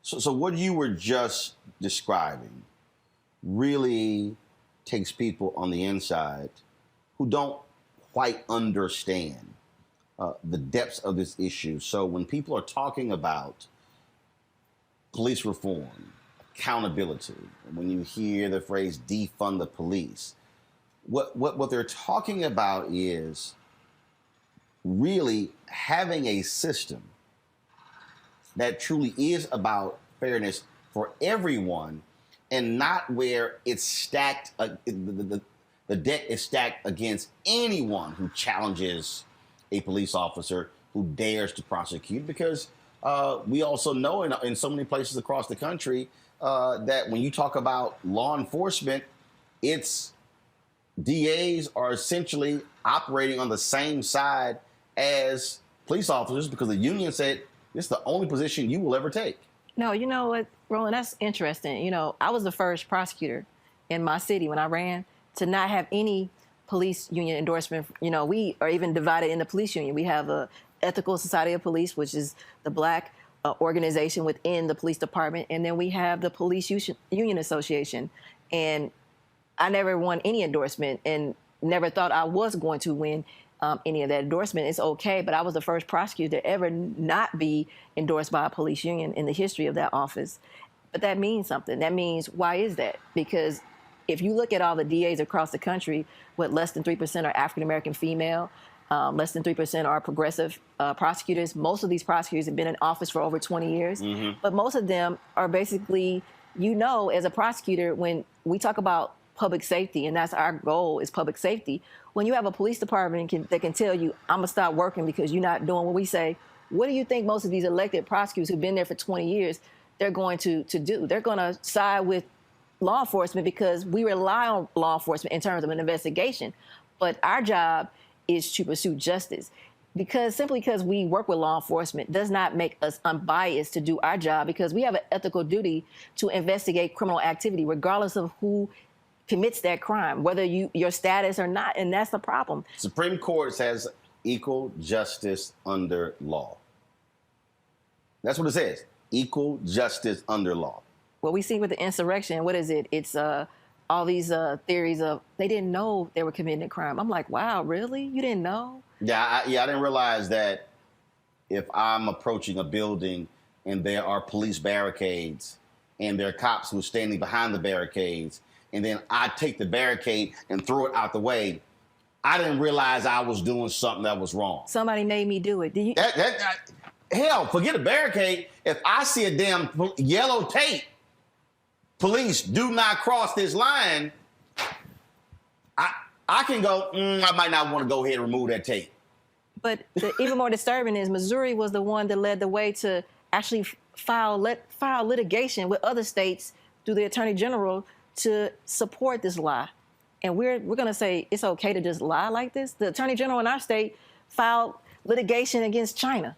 We know you can't even do that, but their license is never challenged. But my license is always under investigation. I'm always in court to do my job. Why is that? It was interesting as you talked about, as we were talking about, equal justice under law and what is happening. this city, I won't say it's not different from a lot of other places. But when you look at the constant stories dealing with the use of racial epithets coming from police officers, the recent settlement of a black cop undercover, viciously beaten, and the city had to settle. I say this all the time.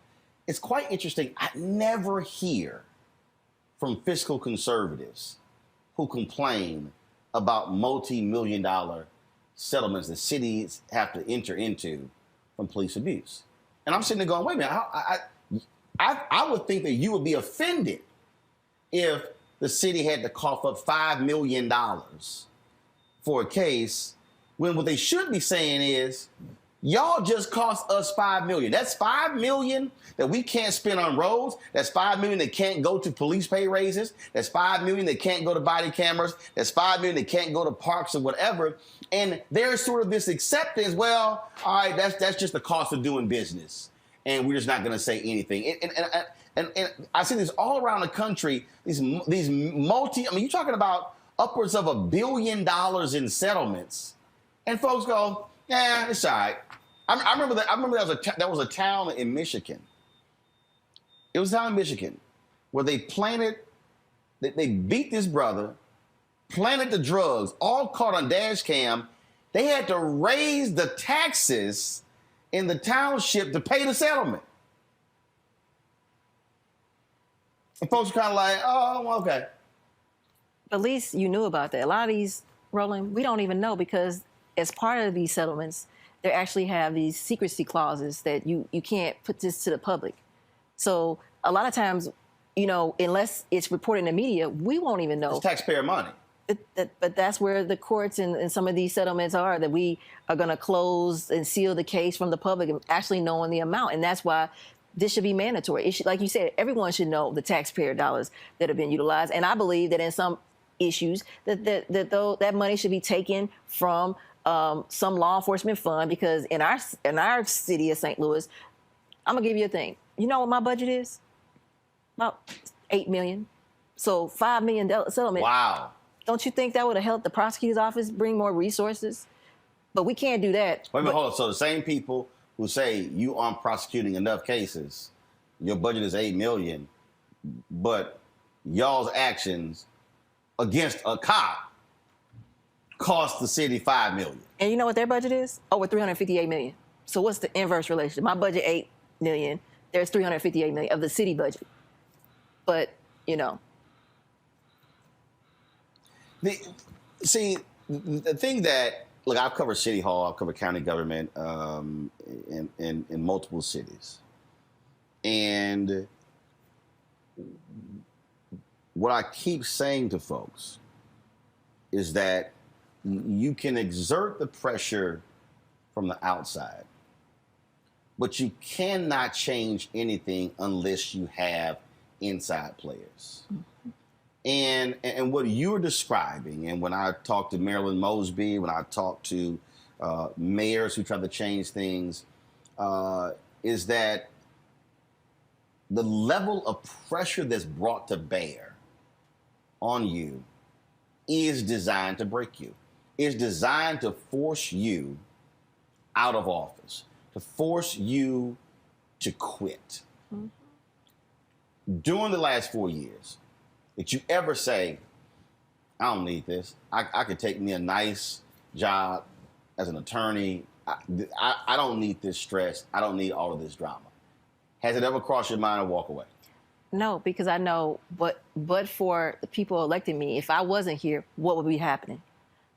Because when you have to fight within the system, you didn't take this job for money, because we don't make a lot of money as public servants. You didn't take this job to be popular, because a prosecutor is not going to be popular. Anybody who loves a prosecutor, I'm going to look at you and say, what you doing? You're not doing nothing.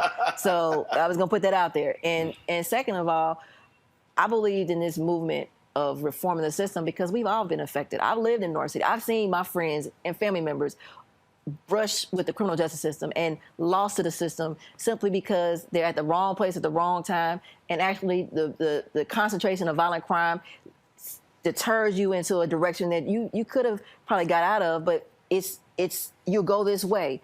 And I see that many people are lost to the system, and it's just not fair. And it's many people who look like me.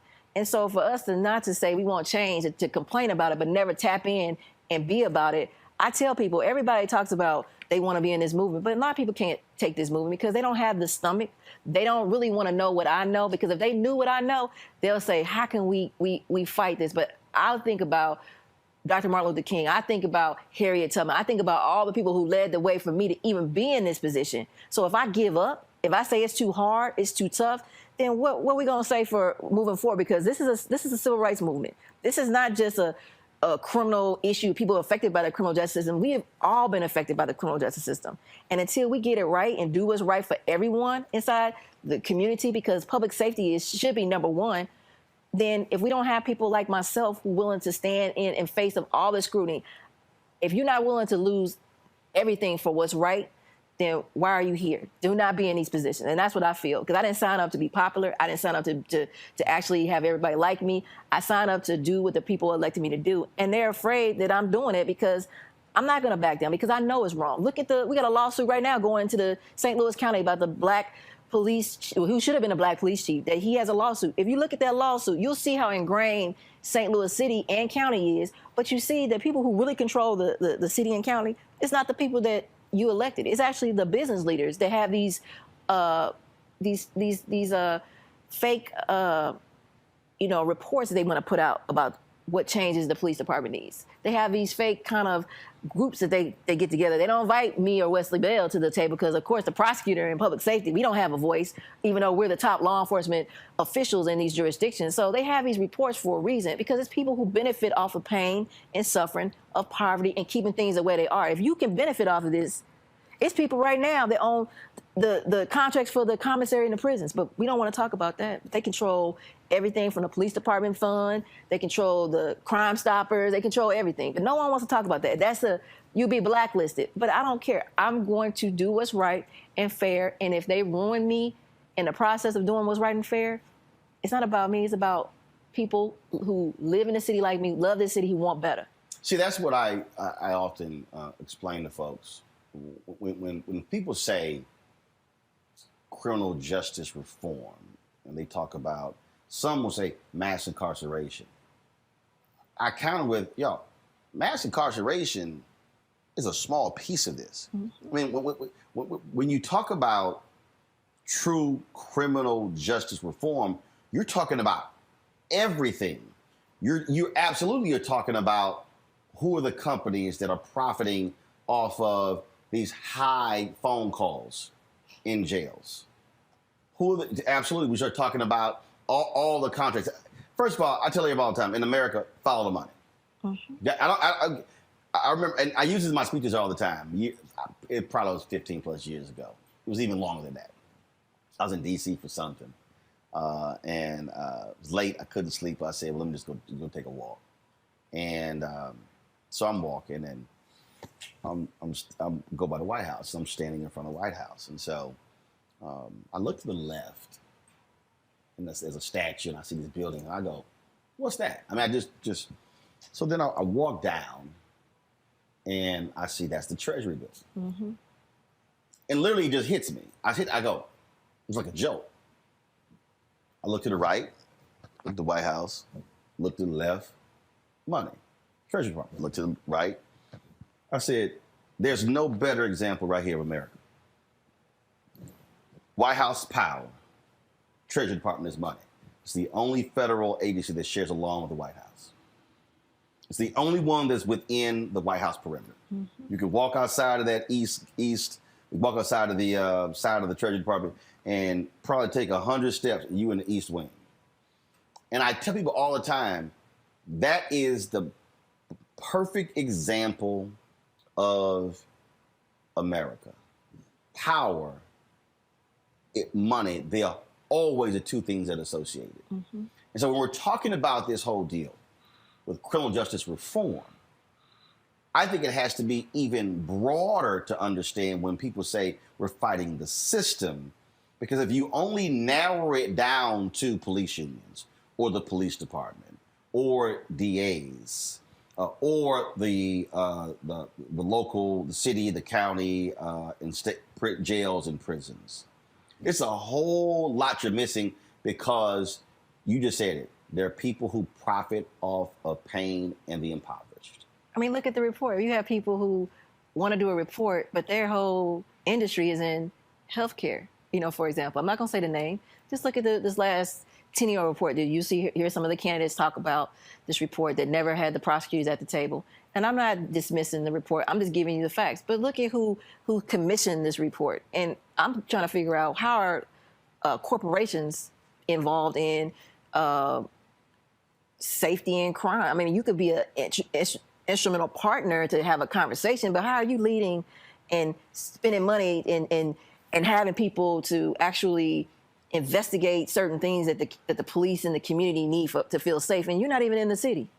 I mean, I'm just kind of like, how can you speak to people you've never even walked out and had a conversation with? And we need these reports to start really talking to the people of the city or St. Louis County, and we need to ask, what makes you feel safe? Because it's the same reports that we did Ferguson, and this is not against the Ferguson report, the same reports that we did before. Like you said, it looks good on paper, but what has been implemented post-Ferguson that we can actually say is made a difference in the lives and the safety and well-being of the people of the city of St. Louis? I'm not saying it hasn't been, but we got to do better than just a report. We got to understand what's behind these reports. And actually the people, like you said, the prison industrial complex of profiting off of probation and parole, they'll have you in your home now, incarcerated in your home. It's money behind that, like you said, because there's fees associated with having you at home, not in jail. It's money for the health care and the health care, costs of providing care to people who are confined. And people are going to be confined. We don't have private prisons, but we have contracts that private businesses bid on every year with new governors. So you got to think about that. It's funny, as you were talking, I lived and worked in Dallas area. A friend of mine, Matthew Harden, was the chief financial officer of the Dallas Independent School District. Mm-hmm. So he gets this phone call one day from a business leader who wants to meet with him. So Matthew was sort of, okay, this is interesting. So he goes to meet with the guy. And he walks into this guy's office, and on his wall was the entire Dallas Independent School District budget. Matthew walks in and sits down, and he's sort of looking like, why in the hell is my budget, the budget that I put together, on this wall? And this guy starts to compliment him on how it was put together, things along those lines. And then he begins to talk about the school, the district's resources, things along those lines. But Matthew is sitting there, and he said, and it hits him. He says, this right here, this is the problem. Mm-hmm. That a business leader would have the audacity to literally call him to want to go over the district's budget. This guy had deconstructed the entire budget and wanted to have a conversation. And that's, because what I've really been telling folks a lot is I said, look, I said, they really don't have a problem with us talking about mass incarceration. We got to free folks from prison. We got to get rid, cash bond. So all the different. I said, y'all, they really ain't got a problem with that. I said, I don't think they don't have a problem with us when we start talking about in a very narrow way, criminal justice reform. Mm-hmm. But the reason, I dare say, that defund the police pissed them off and freaked them out, I said because any time you target the money, That's the ball game. Coretta Scott King said, they killed my Martin when he started focusing on the money. Mm-hmm. And so what I have been saying is that when we say racial justice, criminal justice, we better use economic social justice. Because if you don't put the money in there, they'll be happy. Yeah, y'all go over there, y'all protest, y'all do. But once you start dealing with the money, that is when the game changes in America. Because like you said, it's money when people are put in jail. It's money for people who are housed in jail. It's money for supplies in jail. It's money for all these different things. And like you said, but it's money when they get released. It's money with it's money when you get your case disposed of. It's money when you go to court. It's money in terms of, and now is, and I'm not, this is not to offend anybody, but we have people who want to monetize criminal justice reform. And that's where you have to be careful with that. And like I said, it's economic, it's reform, but we have to make sure it's fair. And we have to be fair for everyone who enters or engages with the system in a way. So for instance, when people talk about, like I said, they pull my pants leg up. When people talk about, oh, well, yeah, sure. What we'll do is let's stop putting people in prisons. Then all of a sudden, we're going to put a monitor on. Mm-hmm. But then they're making the person pay for that monitor. All of a sudden, when you start adding those fees up, hell, that person's like, well, just put me in the jail. If I got to pay all of that, I forgot the story that I read of a guy, and it was some small little crime. I think he was accused of theft, $60-some-odd or whatever. Mm-hmm. He's paying like $1,000 in fees and upkeep for allegedly $60, $70. And again, in a person's mind, oh no, but he's not in jail. Mm-hmm. She's not in jail. But you said it. That's economic jail. If I got now fork over and my case hasn't even been disposed of, but I'm paying all the money on that device that's on my income. Mm-hmm. That if I'm found not guilty, I don't get back. It's thinking that stuff through.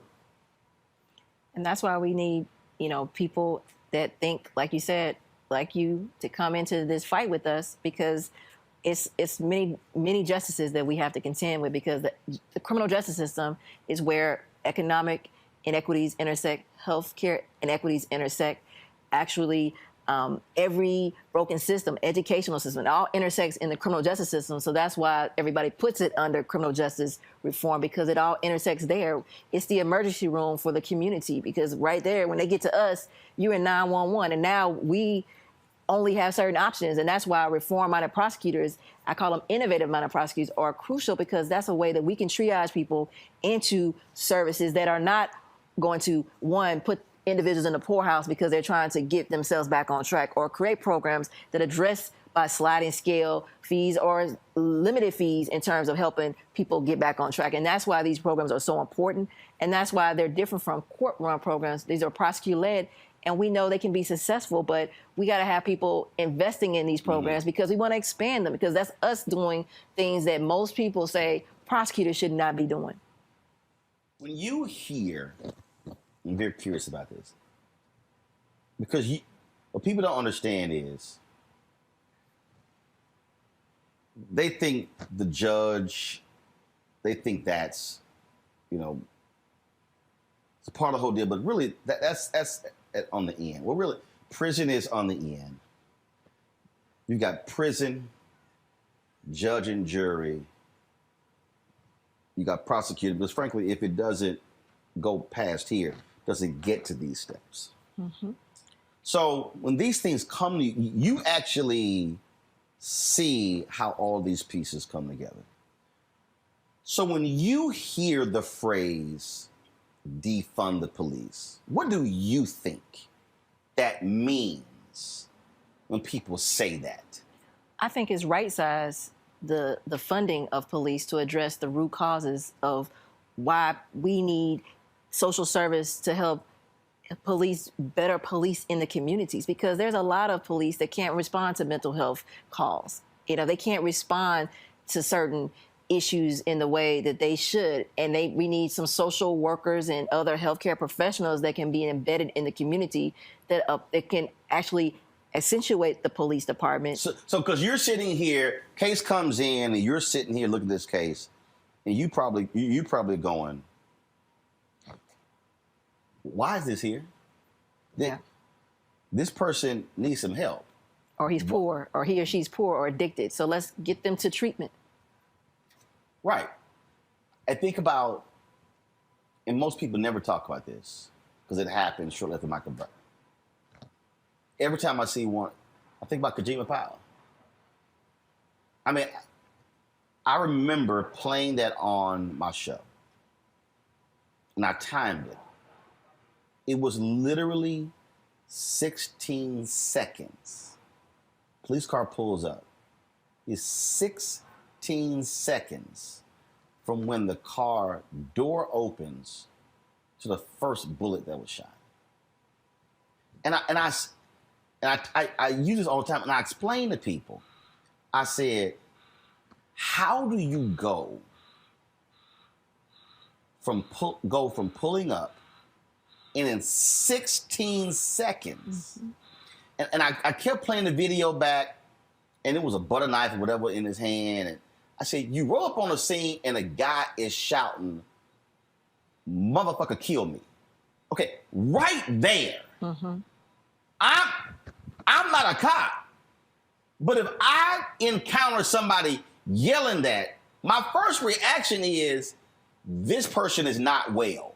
No one yells to two police officers with guns, "Motherfucker, kill me." That's just not what. Mm-hmm. To me, the brain goes, I'm not dealing with somebody who's well. And I'm watching it, and I'm watching the actions. And again, for me, I got a police car. If somebody's moving towards me, you know what? I might say, I'm going to circle this way behind the car. Mm-hmm. As opposed to gun out, boom, shot dead. That was a perfect example of the need for, because first of all, when the call was made, people said he was mentally ill. That was a perfect example if you dispatched a mental health officer. You don't have the shooting. You don't have a person dead. You don't have folks calling for the two police officers to be prosecuted for murder. None of those things happen, and that sticks with me all the time, because that's just a perfect example of what we're talking about. How you have to look at your pool of money and say, and then compare it to the crimes that are being committed and the actions, and then say, how can we better serve the people? And I think that's what, I mean, no one is saying that police do not need to be funded, because we all call for more police. Even in our community that have more police than most major cities similarly situated, we call for more police, and that's the problem. We have to start having the right conversation, because the police are front-facing individuals that respond to every type of call, and we need to, one, better tool them with the knowledge of how to deal with mental health crises that are even escalating now with COVID and the pandemic. We have to deal with a lot of hopelessness that we need people who have that expertise to accentuate those calls. And we can do that, but that takes taking some of those resources and embedding those individuals inside the police department and even inside the community, because as I said, we're lack of resources for community-based resources to triage individuals like this. And that's why it's so important for a prosecutor like myself, who is a registered nurse, to build this infrastructure within her office, because it's critical. It's a 911, so we got to get people treatment right away. We can't wait 6 months for a bed. We need to get that person who is having a mental health crisis inside a facility to get them stabilized so they can, one, get them back on track and basically give them the help they need.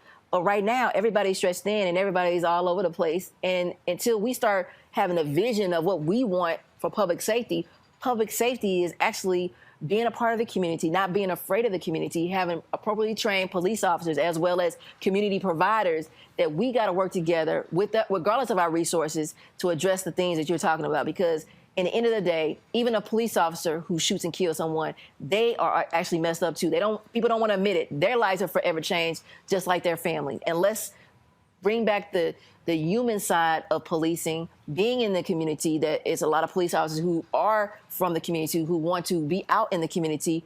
But we have to stop this barrier of law enforcement and how we engage the community. And we have to stop that police officers should live in the community in which they police, because we have bills that say that they don't want to live in the area. I mean, why would you not want to live in an area that you police? That makes you better sensitive to the people who are going to be in the area that you live in. And so we have to start addressing this from having real tough conversations of racial bias, inequities that have existed for decades in this city. We have to address the crime problem in terms of how in our state, African Americans are stopped more than any group. You know, they're 3 times more likely to be stopped than any other group around the state of Missouri. But we don't want to address that. We have a report every year about an AG. Nobody addresses the racial disparities in stops and how this erodes trust in the community and how it makes it difficult for me as a prosecutor when I have a violent individual that we need to hold accountable. Who you think is going to come forward when they don't trust the people? They're more scared of calling the police that they're going to get locked up on a warrant than actually holding a violent individual accountable. So that's where that breakdown of trust affects all of us, even my office. How do you talked about stress and all those different things. How do you maintain sanity? Well, because, I mean, it can be, like, this is a whole lot. It's a whole lot when you're trying to reform. It's a whole lot when every action you take gets scrutinized. How dare you do this here? Oh, well, how dare you release protesters? How dare you? I mean, and so how do you make sure that that you stay mentally sane in the midst of all this craziness? That's a good question. I mean, like I said, I have a group of support, my sisters who go through the same scrutiny, Marilyn Mosby, you know, Kim Fox. You know, we support each other by not only, you know, we don't talk about our issues, we actually support each other because usually the only person that knows what we're going through is people in our same position. And we support each other. We lift each other up. We say, how you doing today? Everything is going to be all right. You know, Marilyn just won something recently where, you know, they found that her travel was justified. You know, and Kim Fox is constantly under scrutiny. So we kind of lift each other up, and we have a group of female prosecutors like ourselves that we call and just check up on each other and kind of support each other and say happy day, you know, hello, you know, you're beautiful, because a lot of people dehumanize us in ways where, you know, I've been called a man. I'm everything under the sun. I have my face plastered on the Grinch that Stole Christmas. I'm everything. I'm every C, N, D, any derogatory name. But what keeps us going is we're grounded in the work. We're grounded in justice. It's not about us. I know I'm just representing the people, and I know they're attacking the people. So when you come from my people in the community that put me here, we fighting, because that's why I'm here. We're not backing down, because guess what? What's the alternative? How it's been? What's the alternative? Doing what, not progressing and being the community that I know we can be. What's the alternative? The alternative is injustice anywhere. Is we have to attack it everywhere. And if you're gonna sit on the sideline and criticize, then why are you in this position anyway? Why? And I'm not just attacked by white people. It's black people too, because they're the biggest impediment, because they're busy, you know, wanting you to fail. And it's everyone who the status quo bless in this community to say, stay in your lane. We'll bless you with that position. We'll bless you with that job. We'll bless you with giving you funding for your organization. So it's a lot of people that are entrenched in this system of being paid and shut up. But that's not what we signed up for. We signed up to do the right thing. We're going to be scrutinized. We don't make every decision right. But those women who stood by me and came down here to stand with me, they stood with me when no one else was standing with me, because it was people even in this city was scared to stand with me. But those women came out their comfort zones and are attacked from standing with me outside the courthouse to hands off Kim. And so I appreciate them. And so that's how we keep each other going, because they know what I'm going through, and we love each other. And in spite of all the attacks from them, we know that we're doing the right thing. We're on the right side of history. You say we don't do everything right.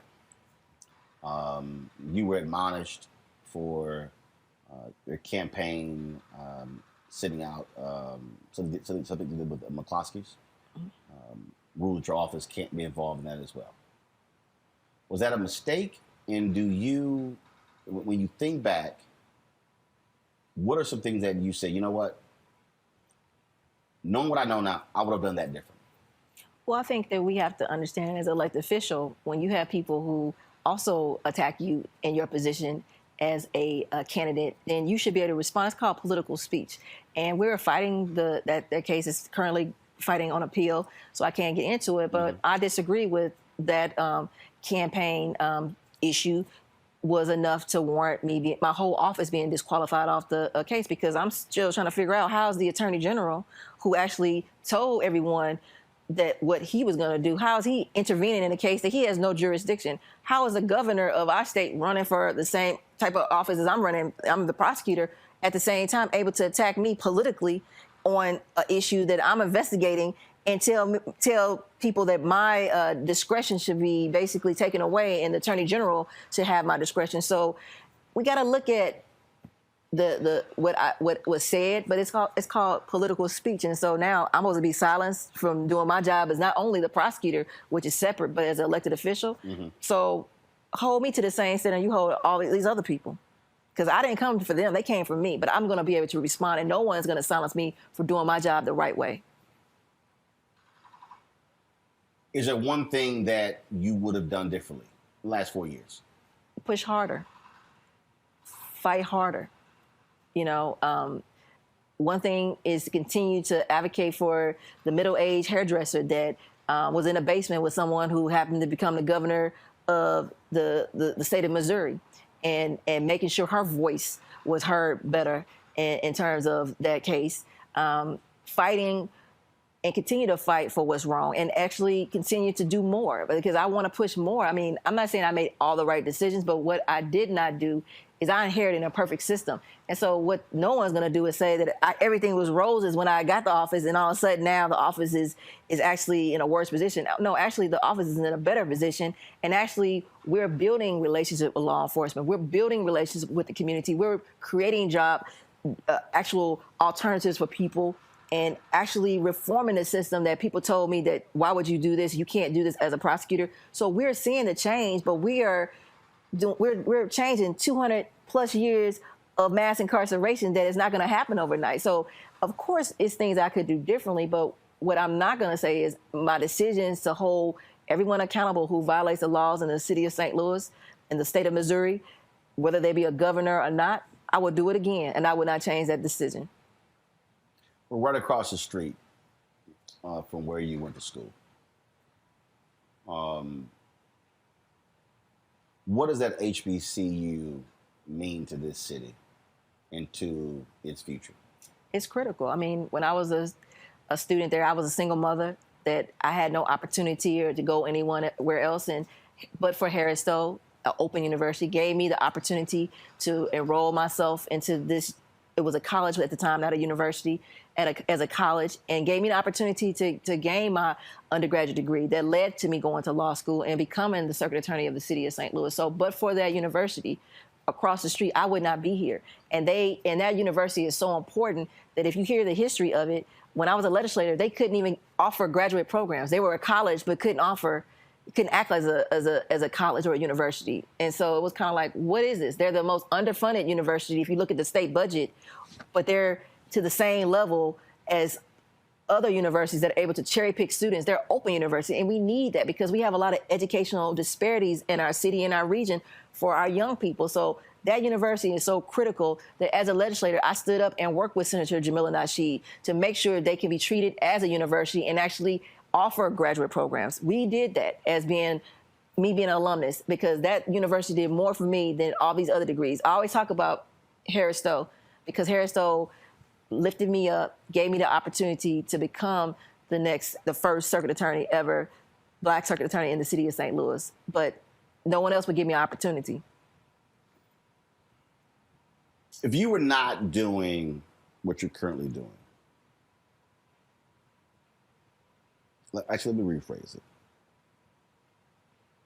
Is there a particular dream job that you say, you know, if I wasn't doing this, if I wasn't a lawyer, I would love to do this? What would that be?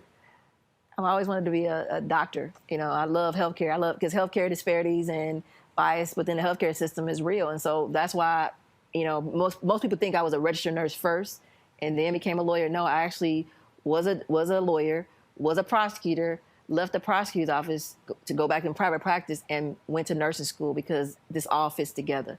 And so I would love to address racial disparities in the healthcare system that we see displaying with the COVID pandemic and COVID vaccinations and education, because that is so real. And that's my passion, is to help the people. I mean, the dream job is really in the community and really helping to protect the community from the ills of these systems that I've seen on the front line of being a prosecutor, as well as in those hospitals that people talk about where, you know, because of your skin color, certain standards of care are delivered to you because it's not just skin color, it's actually a gender.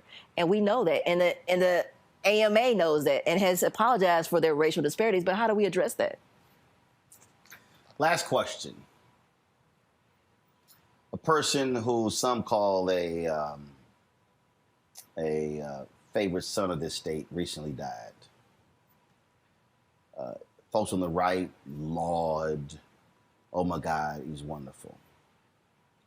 Others remember the racist, sexist, shameful, despicable things this person said. And there was somebody who was on my social media, this is not right. And I said, first of all, the living are the ones who judge the life of the deceased. A lot of folk don't necessarily think about legacy until it's too late. They don't think about, not just when you pass on, but even when you just move on from a job. When you leave this job, 50, 100, 150 years from now, some student in this state, in this city is reading up and is like, what the hell was going on in 2017, 18, 19, 20, 21, or however long you stay in this job? What do you want them to say about your tenure as the attorney in this, as the prosecutor in this city, as a circuit attorney? That I was fair, that I did my job the right way in terms of being unbiased, and I pursued justice for everyone inside the city of St. Louis. But I didn't back down to the status quo tacticians who are trying to impede progress in this city. And I will not back down. And so I inspire a young person that wants to take this mantle and to push reform even further. But they need to understand that we're in a civil rights movement right now in this space. And we need civil rights leaders that we know these young people are, in terms of, we see George Floyd and Breonna Taylor, the change that they've enacted on the streets. I need some of these fighters inside these offices, like you said, inside, to come and work with me so I can pave the way for them and hand the baton off, because, you know, I like to think I'm young, but I'm not. And so I'm not going to last here forever, but we need another Kim Gardners. We need other Aramis Ayalas. We need other Stephanie Moraleses and Marilyn Mosby. We need others that, in spite of all the criticism and the hardship you see us going through, somebody wants to tap in, because that's how we got to where we are right now. Well, one of the things that I've always done as someone who's covered city government, county government, is also understand the importance of narrative, who tells the story. In this city, you're constantly being maligned by the local daily newspaper. As somebody who's worked in the black press, I've always made clear that you got to be able to have opportunity to control the narrative. And so all the folks you've mentioned, have had all of them on, covered all of these things. And it's always, to me, it's important that folks like yourself know that you're not out here in the wilderness, and what those of us in the media don't understand what you're dealing with. And that's why I think it's important to allow you and others to be able to have an opportunity to share their thoughts. And I just want to say thank you, because you've been one of the rare ones that call us on, you know, ask us the tough questions. You're not just softening the interview for us, and you giving us our side of the story, as well as asking us the tough questions that we can get our point of views, because the narrative is changed, and it's changed for the status quo tacticians who have controlled the system, you know, be it the media, controlled the system in terms of how they display individuals who are affected by crime in communities that they know nothing about. And I tell people, you are bold enough to have people from the community to talk to them and ask them what they want to see for this better world that we all say we want to live in, and the future that we want to leave for our kids and our legacy. So thank you for doing that. I appreciate it. Gardner, thanks a lot. Thank you so much.